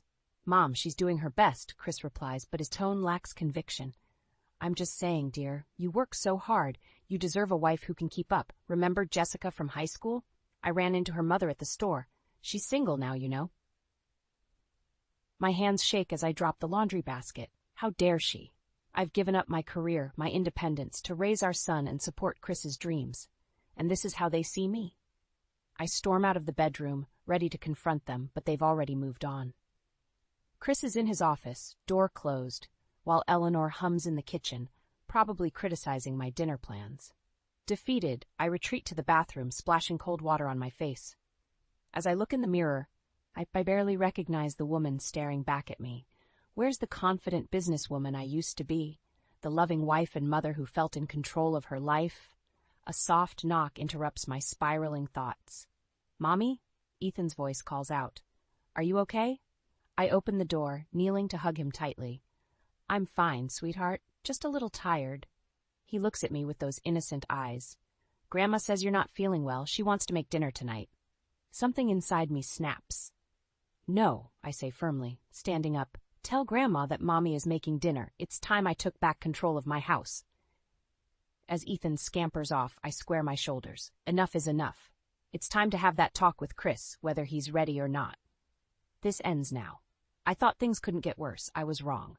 Just as I'd steeled myself to confront Chris about his parents, he dropped another bombshell. "Honey," he said, cornering me in the kitchen one morning, "I've got some news." I braced myself, clutching my coffee mug like a lifeline. "What is it?" "Lisa's going through a rough patch. She lost her job and can't make rent." He paused, giving me that puppy dog look I used to find endearing. "I told her she could stay with us for a while." The mug slipped from my hands, shattering on the floor. "You did what?" Chris flinched. "It's just temporary, Amy. She's family." "And what about our family?" I snapped, gesturing around our overcrowded home. "Where exactly is she going to sleep? In the bathtub?" "We'll figure it out," he said, already backing away. "She'll be here tomorrow. I've got to run to work. Love you." Before I could respond, he was gone, leaving me to clean up the mess. Story of my life lately. The next day, Lisa arrived with 3 suitcases and an attitude. She breezed past me at the door, air-kissing my cheek. "Amy, darling, so kind of you to take me in. I'm sure we'll be the best of friends." Her saccharine tone made my teeth ache. I forced a smile. "Of course, Lisa. Mi casa es su casa," she laughed. A high, brittle sound. "Oh, honey, let's not pretend this is your casa anymore." I blinked, stunned by her boldness. But before I could respond, Eleanor swooped in, embracing her daughter. "Lisa, sweetheart, we've missed you so much." As they chattered away, I retreated to the kitchen, my sanctuary. But even that was short-lived. "Amy," Lisa's voice rang out, "where should I put my organic, gluten-free snacks? I noticed your pantry is full of processed foods." I gritted my teeth. "Wherever you'd like, Lisa." The days that followed were a nightmare. Lisa criticized everything from my cooking to my parenting. She'd corner Ethan, filling his head with stories about how much fun his dad had growing up, always with the pointed addition, "before Amy came along." One afternoon, I overheard her on the phone in the guest room, my former home office. "I know, right?" she giggled. "You should see how she runs this place. No wonder Chris works late every night. I wouldn't want to come home to this disaster either." My cheeks burned with humiliation and rage. I stormed into the room, not bothering to knock. Lisa's eyes widened in faux innocence. "Oh, Amy, I didn't see you there." "This ends now," I hissed. "I've had enough of your snide comments and manipulations." She stood, drawing herself up to her full height. "I'm sure I don't know what you mean. I'm just trying to help my little brother and his family." The way she said family made it clear she didn't consider me part of it. "Help?" I laughed bitterly. "You've done nothing but undermine me since you got here. Well, guess what? This is my house, and you're not welcome anymore." Lisa's face hardened. "We'll see about that. Chris would never choose you over his real family." A cough from the doorway made us both turn. Chris stood there, looking bewildered. "What's going on?" Lisa's demeanor changed instantly, tears welling in her eyes. "Oh, Chris, Amy's being so cruel. She wants to throw me out on the street." I gaped at her, then at Chris, waiting for him to see through her act. But his face clouded with disappointment as he looked at me. "Amy, can I talk to you in private?" As he led me away, I caught Lisa's triumphant smirk. In that moment, I realized I was fighting a losing battle. This wasn't just about in-laws anymore. It was war, and I was grossly outnumbered. Chris shut our bedroom door, his expression grave. "Amy, what's gotten into you? That's not the woman I married." I stared at him, a stranger in my husband's skin. "You're right," I said quietly. "It's not." The question was, what was I going to do about it? I needed to get out of the house before I exploded. After another tense breakfast filled with Lisa's backhanded compliments and Eleanor's not-so-subtle criticisms, I grabbed my keys and bolted. "I'm meeting Sarah for coffee," I called out, not waiting for a response. The local cafe was my sanctuary, the one place I could breathe freely.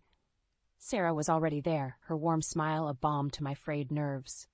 "Honey, you look like hell," she said, pulling me into a hug. I collapsed into the chair across from her, fighting back tears. "It's worse than I thought, Sarah. Lisa's turned my home into a war zone." Sarah's eyes widened as I recounted the past few weeks, the snide remarks, the constant undermining, Chris's obliviousness to it all. "But that's not even the worst part," I said, lowering my voice. "I overheard Lisa on the phone yesterday spreading rumors about me in town." "What kind of rumors?" Sarah asked, leaning in. I swallowed hard. "She told someone I'm having an affair with my old business partner. That's why I quit to stay home with Ethan." Sarah gasped. "That's ridiculous. Everyone knows how devoted you are to Chris and Ethan." "Apparently not everyone," I said bitterly. "This morning at the grocery store, I got the coldest reception from Susan. You know, from the PTA. She practically ran away when she saw me." "Oh, Amy." Sarah reached across the table, squeezing my hand. "You can't let them get away with this. You need to confront Lisa, tell Chris what's really going on." I shook my head, feeling defeated. "I've tried, Sarah." "Chris doesn't see it. He thinks I'm overreacting, that Lisa's just going through a tough time." "And what about you?" Sarah's voice rose slightly. "Aren't you going through a tough time? When does your husband start supporting you instead of everyone else?" Her words hit me like a punch to the gut. When indeed? I thought back to the ambitious, confident woman I used to be. The woman who built a successful business alongside Chris, who never took anyone's crap. Where had she gone? "I don't know what to do," I admitted, my voice barely a whisper. "I feel like I'm losing everything. My home, my reputation, my marriage." Sarah's eyes flashed with determination. "Then it's time to fight back. You're Amy freaking Thompson. You don't roll over for anyone, especially not some manipulative sister-in-law and her enablers." As Sarah's words sank in, my phone buzzed. It was a text from my neighbor, Jen. "Amy, is everything okay at home? I saw Chris leaving with a suitcase this morning. If you need to talk, I'm here." My blood ran cold. Chris leaving? With a suitcase? I showed the text to Sarah, my hands shaking. "That's it," Sarah said, standing up. "We're going back to your house right now. This ends today." In a daze, I followed Sarah to her car. As we drove, my mind raced. Had Chris finally had enough? Was he leaving me? Or was this another one of Lisa's manipulations? We pulled into my driveway, and I saw Chris's car was indeed gone. Taking a deep breath, I marched up to the front door, Sarah right behind me. As I opened the door, I heard laughter from the living room. Lisa's voice rang out, clear and triumphant. "Oh, Mom, you should have seen her face this morning. She has no idea Chris is planning a surprise weekend getaway for just the two of them. By the time she figures it out, it'll be too late. We'll have convinced him she needs help with her issues. I give it a month before he realizes he's better off without her." White-hot rage coursed through me. This was it, the moment everything changed. I stepped into the living room, Sarah at my side, ready for battle. "Is that so, Lisa?" I said, my voice steady and cold. "Why don't you tell me more about these plans you have for my marriage?" The room fell silent, all eyes on me. It was time to reclaim my life, my family, and my dignity, and God help anyone who tried to stand in my way. The confrontation with Lisa left me shaken, but determined. For the first time in months, I felt a flicker of my old self returning. But as I lay in bed that night, tossing and turning, I couldn't shake the feeling that there was more to uncover. Chris's surprise getaway turned out to be real, much to Lisa's chagrin. We returned home after a tense weekend, the weight of unspoken words hanging between us. I wanted to believe this trip was Chris's attempt to reconnect, but doubt gnawed at me. A few days later, I was tidying up our bedroom when Chris's phone buzzed on the nightstand. I hesitated, my hand hovering over it. I'd never been the type to snoop, but after everything that had happened. Before I could second-guess myself, I picked up the phone. A message from Eleanor flashed across the screen. "Chris, darling, I'm worried about Amy. She seems so unstable lately. Remember, you deserve a wife who can support you properly. Perhaps it's time to consider your options." My hands shook as I scrolled through the conversation. Message after message from Eleanor, all criticizing me, suggesting Chris leave me, even mentioning other women he could date. And Chris's responses? Vague reassurances, but never once defending me or shutting down the conversation. I felt like I'd been punched in the gut. All this time I thought Eleanor was the problem. But Chris, he was letting it happen. Encouraging it even. "Amy?" Chris's voice called from downstairs. "Have you seen my phone?" Panic surged through me. I quickly placed the phone back on the nightstand and tried to compose myself. "Up here," I managed to call back, my voice surprisingly steady. Chris appeared in the doorway, smiling that easy smile that used to make my heart flutter. Now, it just made me feel sick. "Thanks, honey," he said, grabbing the phone. "Everything okay? You look a little pale." I forced a smile. "Just tired. Ethan kept me up last night." He nodded, already distracted by something on his phone. "Listen, I've got to run to the office for a bit. Mom said she'd watch Ethan if you want to rest." "No," I said, too quickly. Chris looked up, startled. "I mean, that's okay. I've got him." Chris shrugged. "Suit yourself. See you later." As soon as I heard the front door close, I sank to the floor, my mind reeling. What was I supposed to do now? Confront Chris? But with what evidence?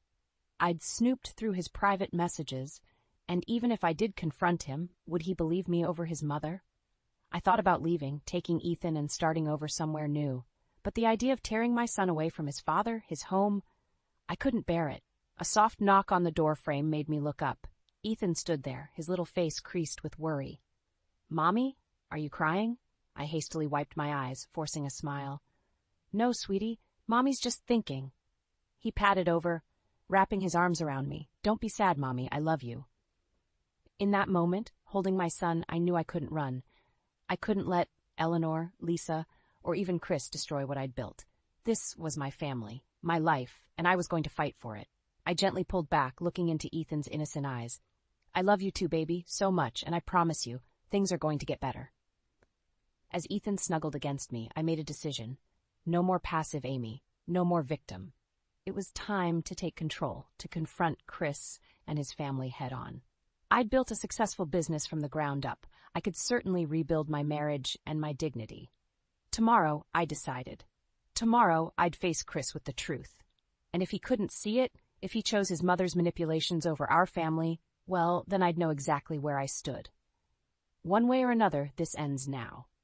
I spent the entire day rehearsing what I'd say to Chris, my stomach in knots. When I heard his car pull into the driveway that evening, I took a deep breath and steeled myself. "Chris," I said as he walked in, "we need to talk." He looked up, surprised by my tone. "Sure, honey. What's up?" I led him to our bedroom, away from prying ears. "I saw the messages on your phone," I said, my voice trembling slightly. "The ones from your mother." Chris's face paled. "Amy, I can explain." "Explain what?" I cut him off. "How your mother has been systematically trying to undermine our marriage. How she's been suggesting you leave me. Or maybe you'd like to explain why you never once defended me." He ran a hand through his hair, looking flustered. "It's not like that. Mom's just protective." "She doesn't mean any harm." I laughed bitterly. "Doesn't mean any harm? Chris, she's actively trying to break us up." "You're overreacting," he said, his tone patronizing. "Mom's just looking out for me, for us." "Us?" I echoed incredulously. "There is no us in her mind, Chris. It's you and them versus me, and you're letting it happen." Chris's expression hardened. "Now you're just being paranoid. Mom and Lisa are family. They're here to help." "Help?" I felt my control slipping. "Lisa's been spreading rumors about me all over town. Your mother criticizes everything I do, and you just stand by and watch it all happen." "That's not fair," Chris protested. "I'm trying to keep the peace. You're not exactly making it easy." His words hit me like a slap. "So this is my fault? For what? Not rolling over and letting your family walk all over me?" "That's not what I meant." "Then what did you mean, Chris?" I demanded. "Because from where I'm standing, you've chosen them over me, over our family." Chris's face flushed with anger. Don't you dare question my commitment to this family. I've done everything for you and Ethan. Everything except stand up for us, I shot back. We stared at each other, the air thick with tension. Finally, Chris spoke, his voice low. Maybe we need some time apart to clear our heads. I felt like I'd been punched in the gut. Are you leaving me? No, he said quickly. I just think we need space. I'll stay at my parents' old house for a while. I watched in stunned silence as he packed a bag, my world crumbling around me. As he reached the bedroom door, I found my voice. If you walk out that door, Chris, don't expect things to be the same when you come back. He paused, his hand on the doorknob.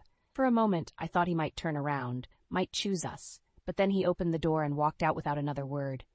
I sank to the floor, tears streaming down my face. How had it come to this? How had I let things get so out of control? A soft knock on the door made me look up. Eleanor stood there, a look of faux concern on her face. "Oh, Amy dear," she said, her voice dripping with false sympathy. "I couldn't help but overhear. I'm so sorry things have come to this, but don't worry, we'll take good care of Chris." I stared at her, rage building inside me. This woman, who had systematically torn apart my life, now stood in my home, gloating over her victory. Something inside me snapped. I stood up, wiping away my tears. "Get out," I said, my voice low and dangerous. Eleanor blinked, taken aback. "Excuse me?" I said, "Get out," I shouted, advancing towards her. "Get out of my house. Get out of my life. You've taken everything from me. Are you happy now?" Eleanor backed away, her eyes wide with shock. "Now, Amy, let's not be hasty." Hasty? I laughed, a harsh, bitter sound. "I've been patient for far too long. No more. You, Lisa, all of you, you're done controlling my life. This ends now." As I stood there, facing down the woman who had orchestrated my misery, I realized this was it. The moment I'd been building towards. It was time to fight back, to reclaim my life and my family, and God help anyone who tried to stand in my way. The house felt eerily quiet without Chris. Eleanor and Lisa had retreated to their rooms, no doubt plotting their next move. I sat on the bathroom floor, staring at the pregnancy test in my trembling hands. 2 pink lines, positive. A hysterical laugh bubbled up in my throat.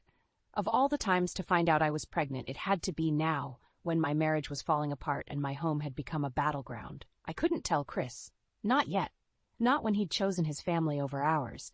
The thought of bringing another child into this toxic environment made me physically ill. My phone buzzed. "Sarah, hey, how'd it go with Chris?" her text read. I couldn't bear to type out the truth. "Can you come over?" I replied instead. 20 minutes later, Sarah was at my door, concern etched on her face. "Amy, what happened?" I broke down, sobbing into her shoulder as I recounted everything. The confrontation with Chris, his decision to leave, and now, the pregnancy. Sarah listened, her expression growing more horrified with each revelation. When I finished, she gripped my shoulders firmly. "Amy, enough is enough. You need to fight back." I shook my head, feeling defeated. "How? Chris won't listen.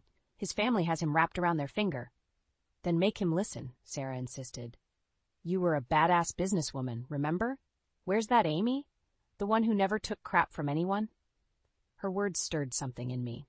A spark of the old Amy, the one who faced challenges head-on.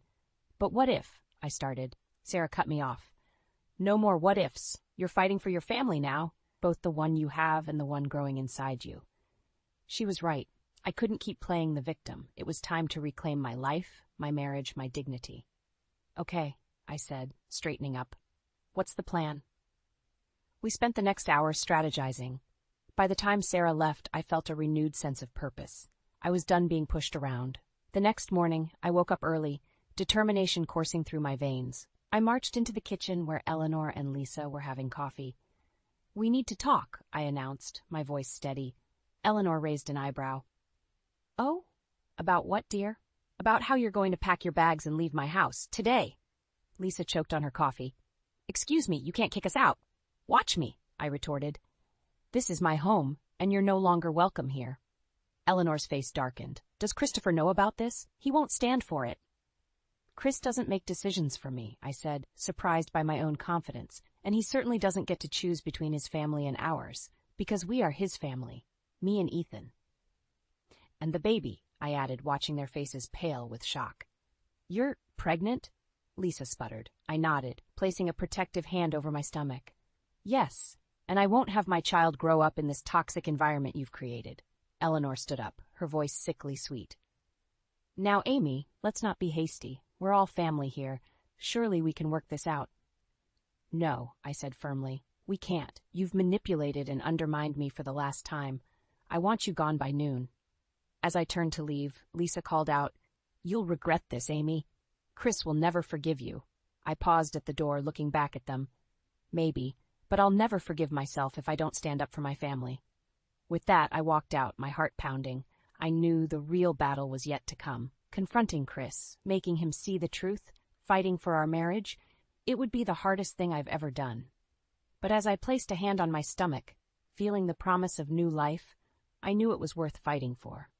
No matter what happened next, I was ready. The old Amy was back, and she wasn't backing down. I stood in our living room, surrounded by packed suitcases and cardboard boxes. Eleanor and Lisa had left hours ago, their faces a mix of shock and fury. Now, I waited for Chris, my heart pounding with each passing minute. The front door opened, and Chris walked in, his eyes widening at the scene before him. Amy, what's going on? He asked, confusion etched on his face. I took a deep breath. I've asked your mother and Lisa to leave. For good. Chris's expression hardened. You did what? You had no right? I had every right. I cut him off, my voice steady. This is my home too, Chris, and I won't let them destroy our family anymore. Destroy our family? He scoffed. They're trying to help us, I laughed bitterly. Help us? By undermining me at every turn? By spreading rumors about me in town? By suggesting you leave me? Chris paled. How did you? I saw the messages, Chris, from your mother, and you never once defended me. He ran a hand through his hair, looking lost. Amy, you don't understand. They're family. And what are we? I demanded, gesturing between us. What about our family? Me, Ethan, and... I hesitated, then placed a hand on my stomach. Chris's eyes widened in realization. You're pregnant? He whispered. I nodded, tears welling in my eyes. Yes, and I refuse to bring another child into this toxic environment. It's time to choose, Chris, your parents and Lisa, or us. Chris looked torn, his loyalty to his family warring with his love for us. I can't just cut them off, Amy. There has to be another way. There isn't, I said firmly. Not anymore. They've gone too far, and you've let them. I won't be a doormat in my own home anymore. So what, it's an ultimatum? Chris's voice rose. Them or you? No, I replied, my resolve strengthening. It's a choice. The family you were born into, or the family you chose to create. The family that's growing right now. Chris fell silent, the weight of the decision heavy in the air between us. I love you, Chris, I said softly, but I love myself too. And our children deserve better than this. So if you can't see that, if you can't stand up for us, then maybe we don't have a future together after all. I watched the emotions play across Chris's face, anger, confusion, fear, and finally understanding. He looked at me, really looked at me, for what felt like the first time in months. Amy, he said, his voice cracking, I'm so sorry. I've been blind to what's been happening. I never meant to hurt you. I know, I replied, feeling a glimmer of hope. But intentions aren't enough anymore. We need action. Chris nodded, determination replacing the confusion in his eyes. You're right. We're a team, you and me. We built a business together, and now we're building a family. That has to come first. He pulled out his phone, dialing a number. Mom? It's Chris. We need to talk. Things are going to change. As I listened to Chris finally standing up to his mother, setting clear boundaries and defending our family, I felt a weight lift off my shoulders. It wouldn't be easy, and we had a long road ahead of us, but for the first time in months, I felt hope. Later that night, as we lay in bed, Chris's hand resting protectively on my stomach, I realized something. The old Amy hadn't just come back, she'd evolved. I was stronger now, more resilient. I'd fought for my family, for my dignity, and for my future. I love you, Chris murmured, pulling me closer. You, me, Ethan, and this little one. We're in this together. I smiled, feeling truly at peace for the first time in ages. Together, I agreed. As I drifted off to sleep, I knew that whatever challenges lay ahead, we'd face them as a united front. No more manipulation, no more doubt, just us. Our little family, standing strong against whatever life threw our way. The battle was over, and we'd won. Not just against Chris's family, but against the doubts and insecurities that had plagued us. we'd emerge stronger, more united, and ready to write the next chapter of our lives. Together. Bradley, since when do we drive luxury cars? My mother-in-law, Carol exclaimed, her gaze sweeping over the sleek, black vehicle parked in their driveway. Well, Nancy's parents insisted we use their car for today, Bradley replied, a mischievous glint in his eye. My parents stepped out, subtly flaunting their high-end wardrobes. I straightened my skirt and walked up to Carol. I could feel her eyes appraising me, not missing the tiniest detail. Hi, Carol. It's good to see you. She gave a tight-lipped smile that didn't reach her eyes. Nancy? Bradley joined us, putting a comforting hand on my back. Mom, Dad, this is Nancy's family, David and Susan. And this is Josh. Nice to meet you, David said, extending his hand. Carol barely shook it, her eyes darting behind him. So, what line of work are you in? She asked, her tone dripping with condescension. I run a tech startup, David replied calmly, ignoring her disdain. Interesting, she said, clearly uninterested. Her eyes flickered over to Bradley. Why don't we go inside? We all followed Carol into the house, where Jenna was lounging on the couch, scrolling through her phone. Without looking up, she muttered, Oh, it's you guys. Bradley shot me an apologetic look. Jenna, can you at least pretend to be hospitable? Jenna shrugged, finally looking up and making eye contact with me. Nancy, love the dress. Very vintage. Thanks, Jenna, I replied, forcing a smile. Bradley's father, Robert, sauntered in, glancing at us like we were a disruption. Bradley, he said, barely nodding in my direction. Nancy. Hey, Dad, Bradley responded. This is Nancy's family.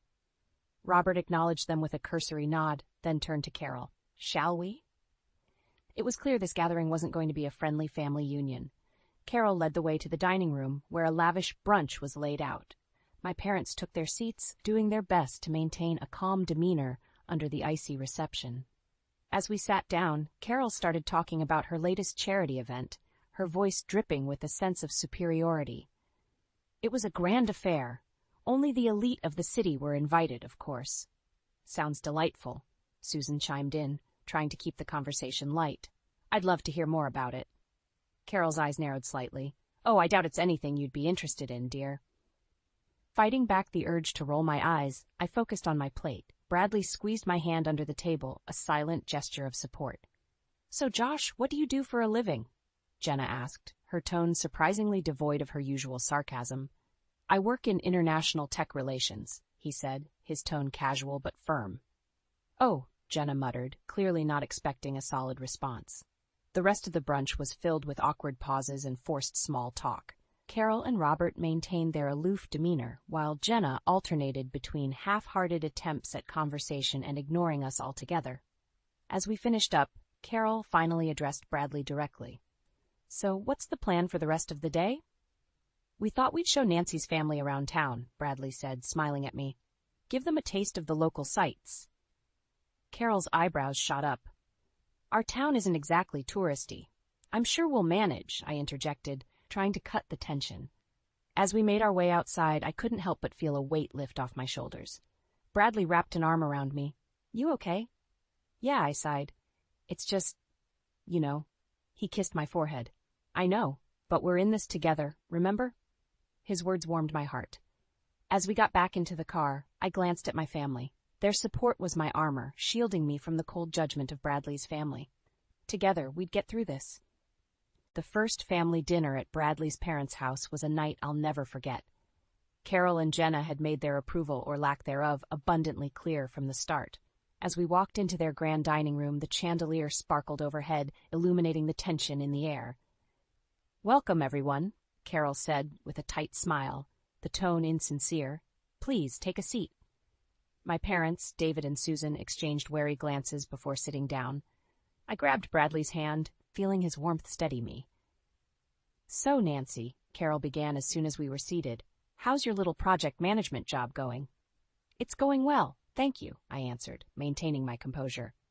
Project management, Jenna interrupted, her voice dripping with sarcasm. Must be fulfilling. It is, I responded, trying to keep my tone neutral. Dinner progressed with Carol and Jenna steering the conversation away from anything remotely balanced. Every compliment felt double-edged, every question loaded with judgment. Nancy, have you ever considered improving your style a bit? Jenna asked, eyeing my dress. You know, something more like this? She gestured to her own designer outfit. I'm comfortable with how I dress, I said, smiling politely. But thanks for the suggestion. Bradley's grip tightened around my hand again. He had warned me about his family's elitist attitudes, but experiencing it firsthand was something else entirely. He tried to shift the conversation, but it was like steering a ship against a storm. Halfway through dinner, the doorbell rang. It was one of Bradley's old friends, stopping by unexpectedly. Bradley excused himself to greet him, leaving me momentarily alone with his family. Carol took the opportunity. Nancy, dear, I hope you realize how difficult it is for Bradley to adjust to your world. It must be quite the culture shock. Actually, we're very happy together, I replied, refusing to engage with her baiting. Bradley soon returned and picked up on the hostile atmosphere instantly. Did I miss anything? He asked, eyes narrowing at his mother and sister. Nothing of importance, dear, Carol said dismissively. After dinner, we moved to the living room for coffee. I sat between my parents, their presence a comforting anchor. Jenna's voice cut through the room. It's fascinating, David, that you own a tech startup. Such a humble profession. David smiled. Humbleness has its own rewards, Jenna. Not everything needs to be flaunted. Jenna scoffed, but David's calm demeanor didn't waver. Susan took my hand and whispered, Remember, we're proud of you. Bradley noticed the tension mounting again and decided it was time to leave. Well, it's getting late. Thank you for dinner, Mom. Carol barely acknowledged his gratitude. Drive safely. We stood to leave, and I couldn't help but glance at Bradley's father, Robert. Throughout the evening, he'd been silent, merely observing. As we stepped outside, Bradley paused, looking directly at me. Nancy, I'm sorry for their behavior. It's okay, Bradley, really, I assured him, squeezing his hand. No, it's not, he said, determination in his voice. We'll figure this out. Together.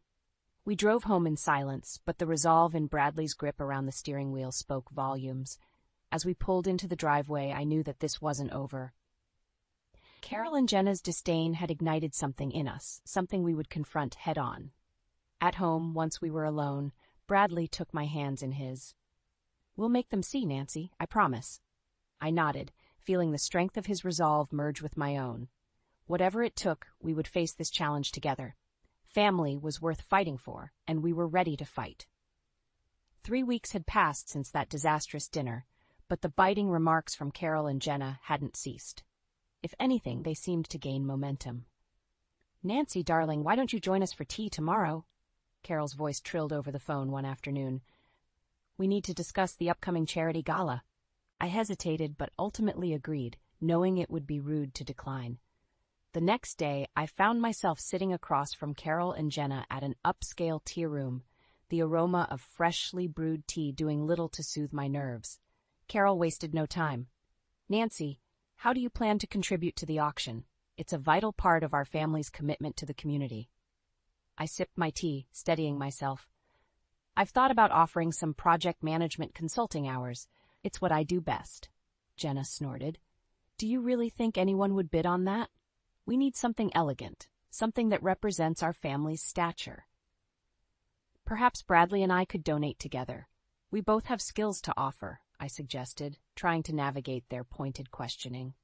That's not the point, Nancy, Carol interrupted, her eyes cold. You need to understand that our family has certain standards. It's not just about money, it's about perception. The rest of the afternoon was a blur of subtle jabs and condescending remarks. By the time I left, my head was spinning. The next evening, I lay on the couch, exhausted. Bradley walked in, immediate concern on his face. Rough day? Just another round with your mom and Jenna, I sighed. This time it was about the charity gala. He sat next to me, taking my hand. Nancy, I know they're relentless, but I promise we'll get through this.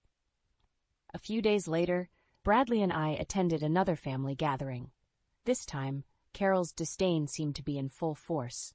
She barely acknowledged us as we walked in, her focus immediately shifting to a conversation with her friends about exclusive vacations. Oh, Bradley, Nancy, Jenna called out from the kitchen as we walked in. Do come and join us. Her smile was anything but friendly as she handed me a glass of wine. So, heard any more comments about your vintage style? I took a deep breath. Actually, yes. My boss said it's a great reflection of our company's creative spirit. Jenna's laugh was sharp. Well, that's unique. Carol entered the room, her eyes scanning me like an appraising critic. Nancy, dear, we've been meaning to talk about your role in the family business. Perhaps you should consider something more traditional. Bradley cut in sharply. Mom, Nancy is perfectly content with her career. We've talked about this. Ignoring him, Carol continued, You must admit, Bradley, that a more conventional path might benefit both of you in the long run. I felt my patience wearing thin. Carol, I appreciate your concern, but Bradley and I are happy with our careers as they are. Bradley's support was unwavering. We're building our life on our terms. The tension in the room was palpable. Jenna, sensing the rising conflict, attempted to steer the conversation. Oh, enough about careers. Let's talk about our new country club membership, shall we? Later that night, Bradley and I sat in our living room, the silence heavy between us. Nancy, I hate seeing you go through this, he said, his voice filled with frustration. We need to find a way to make them see us for who we are, not who they want us to be, I replied. I know, Bradley sighed, and I have an idea. We'll gather your family and come up with a plan. We'll show them that respect isn't bought with money. It's earned. I looked at him, relieved. Thank you, Bradley. Your support means everything to me. He smiled, determination lighting his eyes. We'll face this together, Nancy, whatever it takes. The resolve we shared was a step in the right direction. With a renewed sense of purpose, we prepared ourselves for the battles yet to come, knowing that our love and unity were our strongest weapons. Weeks flew by, but the tension only grew thicker. Carol and Jenna's continual snide remarks were taking a toll on me. I started staying later at work, trying to avoid the venom at family gatherings. But of course, they found ways to ambush me at home. One evening, Bradley and I were finally relaxing when the doorbell rang. Bradley opened it, revealing Carol and Jenna, their faces set in tight smiles. Surprise! Carol sang, stepping inside without waiting for an invite. We were just in the area and thought we'd drop by. Bradley's jaw tightened, but he managed a polite response. Mom, Jenna, this isn't a great time. We were just winding down. Oh, nonsense, dear. Carol dismissed him and plopped herself on our sofa. We won't be long. Jenna sauntered to the kitchen, opening our fridge. Do you have any sparkling water, Nancy? I can't drink tap. I forced a smile and handed her a bottle. Here you go. Bradley shot me a glance as if to say, hang in there. So, Nancy, Carol began in her usual patronizing tone, are you still working those long hours? Seems quite demanding for a project manager. It's fulfilling work, Carol, I replied, keeping my tone even. Yes, well, she sniffed, don't overwork yourself. Wouldn't want you burning out. Bradley jumped in. Mom, Nancy knows what she's doing. Can we just have a pleasant evening? Jenna, sipping her water, smirked. You seem tense, Brad. Anything we can help with? No, Jenna, he bit back. We're fine. They didn't stay long, but their visit left a bitter taste. Once they were gone, I slumped onto the couch, exhausted. Bradley sat beside me, rubbing my shoulders. I'm sorry, Nancy. They just don't quit. I know, I sighed. We need to do something, Brad. The walls were closing in, the relentless harassment straining our bond. That weekend, Bradley decided to have a serious talk with his father. He hoped Robert might help curb Carol's and Jenna's behavior. We went to his parents' mansion, hopeful yet wary. Over coffee, Bradley broached the topic. Dad, we need to talk about Mom and Jenna, Bradley began. Their constant belittling of Nancy is unacceptable. Robert blinked, surprised. Belittling? I'm sure they're just trying to help. Help, Bradley demanded. They're making things unbearable for Nancy. We can't continue like this. Robert frowned. Bradley, our family maintains a certain standard. Maybe Nancy needs to adapt. My heart sank at his words. Bradley stood, furious. Adapt? She's perfect as she is?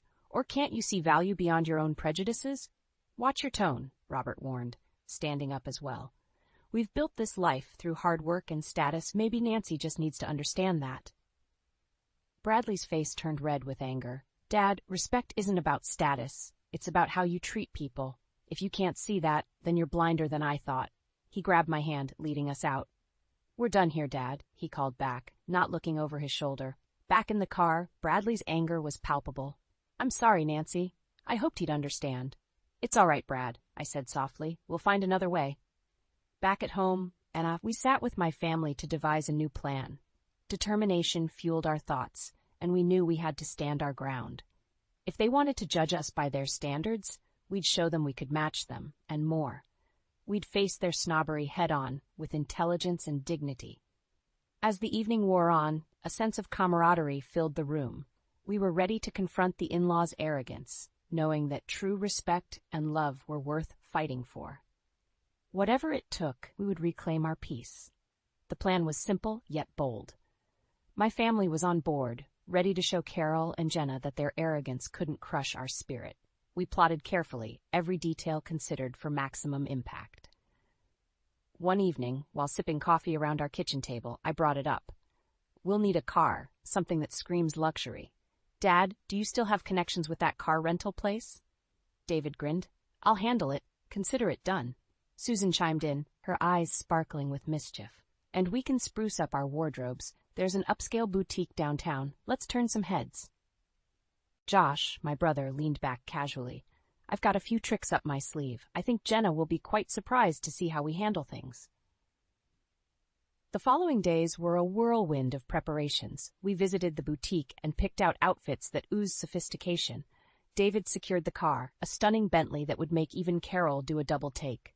Come D-Day, we gathered at our place, reviewing the plan one last time. Everyone ready? Bradley asked, his voice steady but eyes burning with resolve. Ready, we echoed. We arrived at Carol and Robert's mansion just as a crowd was gathering for their latest event. Heads turned as we pulled up in the Bentley, my family stepping out one by one looking impeccable. Carol spotted us first. Her eyes widened, then narrowed suspiciously. Nancy, Bradley, what an unexpected surprise. Her tone was brittle. Mom, Dad, Jenna, Bradley said, his voice firm. We thought we'd join you tonight and introduce Nancy's family. Jenna sauntered over, her smirk faltering as she took in our attire. David, Susan, Josh, she greeted, her tone failing to conceal her confusion. You look different. David stepped forward, smiling warmly. We wanted to make a good impression. The evening continued, and whispers buzzed around us. Carol and Jenna's friends were clearly intrigued, but our performance was far from over. During dinner, the conversation shifted to business. Jenna couldn't resist a jab. David, remind us again what you do? With a casual air, David replied, Oh, I run a tech startup. We've had a few breakthroughs lately. Carol raised an eyebrow. Breakthroughs? Yes, he continued. We developed a new software that major companies are scrambling to license. Humble beginnings, but it's taken off. Jenna's facade cracked. Tech. Interesting. Josh, ever the charmer, leaned forward. Actually, I've been helping expand our international relations. It's quite fulfilling. The room buzzed with their replies, curiosity growing by the second. Carol's mask slipped, revealing genuine surprise. Well, that's impressive. Bradley's lips twitched in a restrained smile. You see, Mom, Dad, there's more to people than just appearances. Robert, silent thus far, finally spoke. Indeed, it appears we've underestimated your family, Nancy. His tone was less condescending, more reflective. But the crown jewel came when David stood up for a final toast. To family and understanding, and to knowing that real respect isn't bought, it's earned. As he spoke, it was clear. The in-laws' materialistic facade was crumbling. The room's atmosphere shifted, respect and humility slowly creeping in. Later, Bradley and I stood outside, the cool night air refreshing. That was incredible, Bradley said, his eyes glowing with pride. We showed them, I replied, feeling lighter than I had in months. They won't forget this, he added, wrapping his arm around me. No, they won't, I agreed. And maybe, just maybe, they'll finally learn what really matters. As we drove away in the Bentley, my heart swelled with hope. For the first time, it felt like we were truly seen. And that was a victory we'd cherish, long after the headlights dimmed. We decided to keep the momentum going. Our next appearance at Carol and Robert's house was going to be even more unforgettable. This time, we arrived in a Rolls-Royce, causing another wave of shock among the guests. As we stepped out, I felt a thrill of anticipation. Carol and Jenna met us at the door, their expressions a mix of surprise and skepticism. Good evening, Carol, Jenna, I greeted, keeping my voice steady but confident. What an entrance, Jenna said, barely masking her irritation.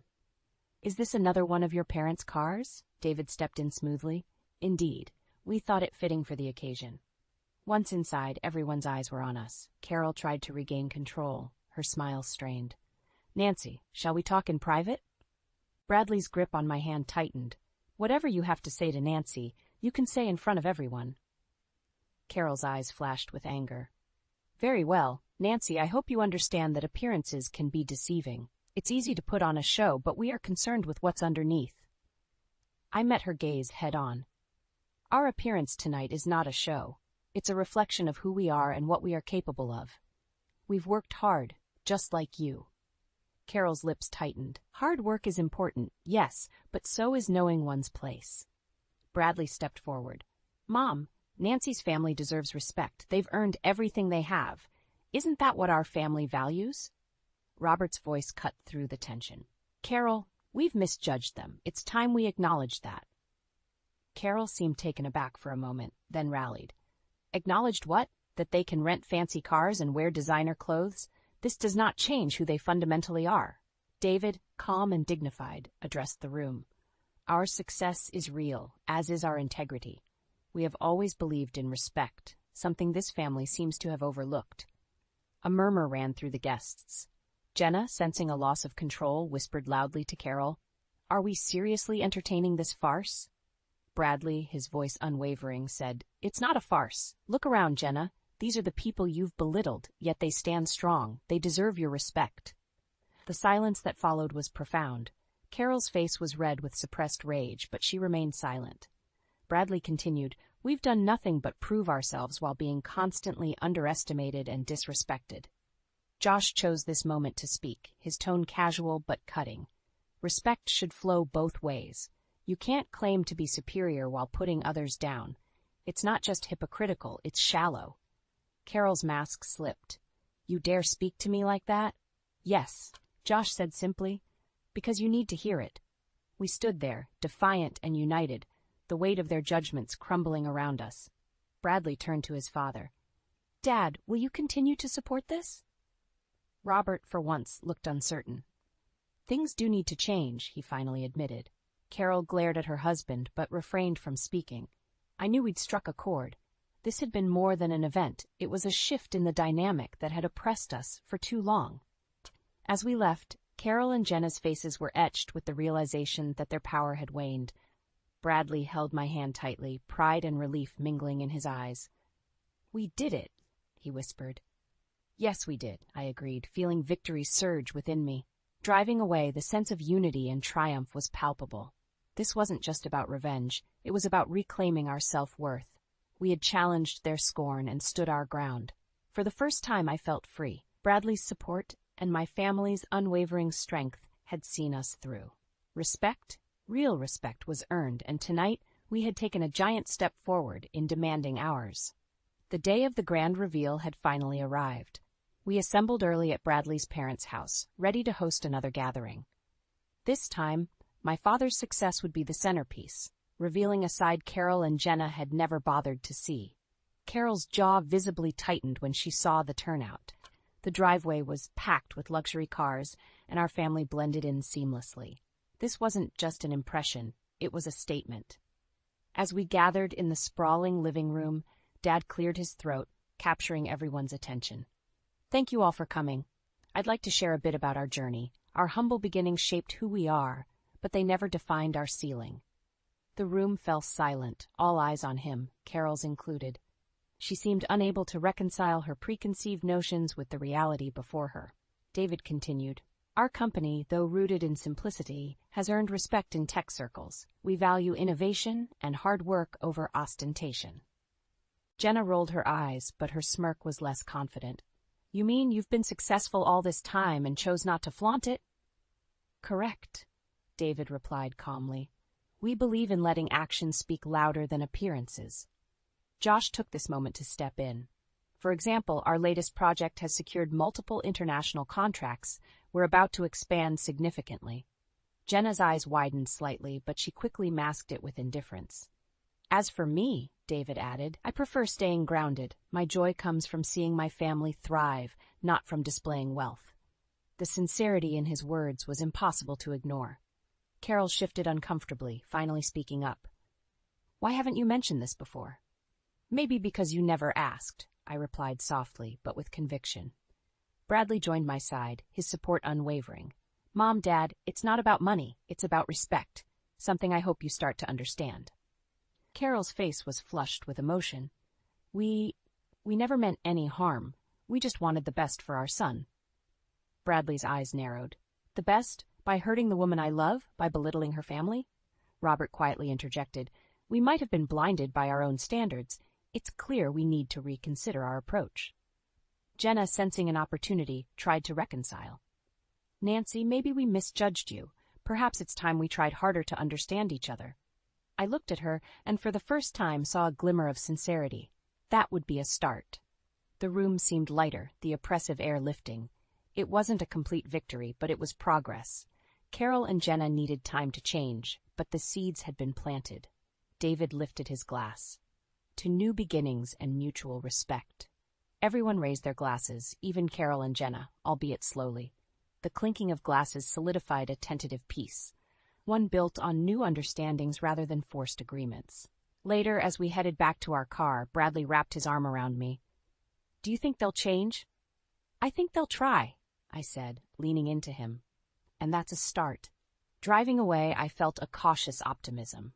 The battles of words and pride had taken their toll, but they also cleared paths for potential reconciliation. Bradley and I had faced the storm together, and now we might just be heading toward clearer skies. At home, we sat in the quiet of our living room processing what had unfolded. Whatever comes next, Bradley said softly, we face it together. I smiled, feeling a renewed strength. Together. With that, we had not only fought for respect, but had shown that real strength lies in unity and understanding. Whatever the future held, we were ready to face it, side by side. Months passed, and gradually, life took on a new rhythm. Carol and Jenna weren't transformed overnight, but there were changes. Small, yet significant. Our encounters were less strained, and the biting remarks that once filled the air had softened. One sunny afternoon, Bradley and I hosted a barbecue at our place.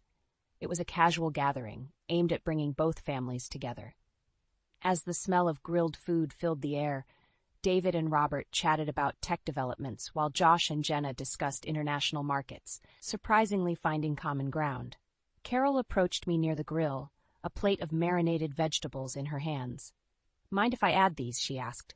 Of course not, I smiled, stepping aside to make space. After a moment of silence, she began, Nancy, I've been thinking about everything. The events, the revelations, you've shown us a different perspective. I turned to face her, genuinely curious. And, with a deep breath, she continued, and I realize we've been unfair, judgmental. Bradley loves you, and that should have been enough for us. Her admission was unexpected. Thank you, Carol. It means a lot to hear you say that.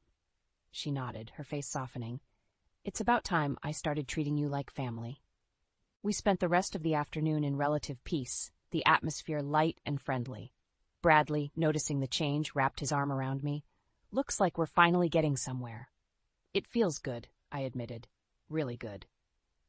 Towards the evening, as the sky turned golden, David gathered everyone for a toast. To family, understanding, and new beginnings, he said, lifting his glass.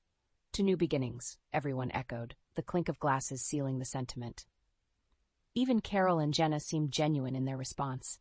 Later, as everyone began to leave, Carol approached us. Bradley, Nancy, she began, her voice softer than I'd ever heard it. Thank you for giving us a chance to understand. We still have a lot to learn, but I promise we're trying. Bradley hugged his mom, a rare moment of vulnerability. Thanks, Mom. That means the world to us. As the last of the guests drove away, Bradley and I stood in the quiet of our backyard, the remnants of the day glowing warmly around us. Did today really happen? I asked, almost in disbelief. It did, Bradley smiled, and I think it's just the start. The weeks that followed brought more small but meaningful changes. Carol called me more often, asking for my opinion on family matters. Jenna, though still maintaining her sharp demeanor, began showing glimpses of sincerity. One evening, Bradley and I sat on our porch, reflecting on the journey. Remember when we said we'd face this together? He asked. Of course, I replied, resting my head on his shoulder. And we did. He kissed the top of my head. I'm so proud of us. Proud of you. Thank you, Bradley, for standing by me through everything. No thanks needed, he said softly. You're my world. As the stars appeared one by one, a sense of peace settled over us. The drama and conflict had given way to a new understanding, a stronger bond.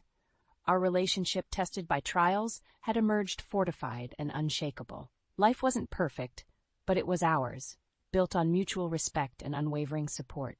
We had faced the storm, and now we were enjoying the calm, ready to face whatever the future held. Together, just as we'd promised.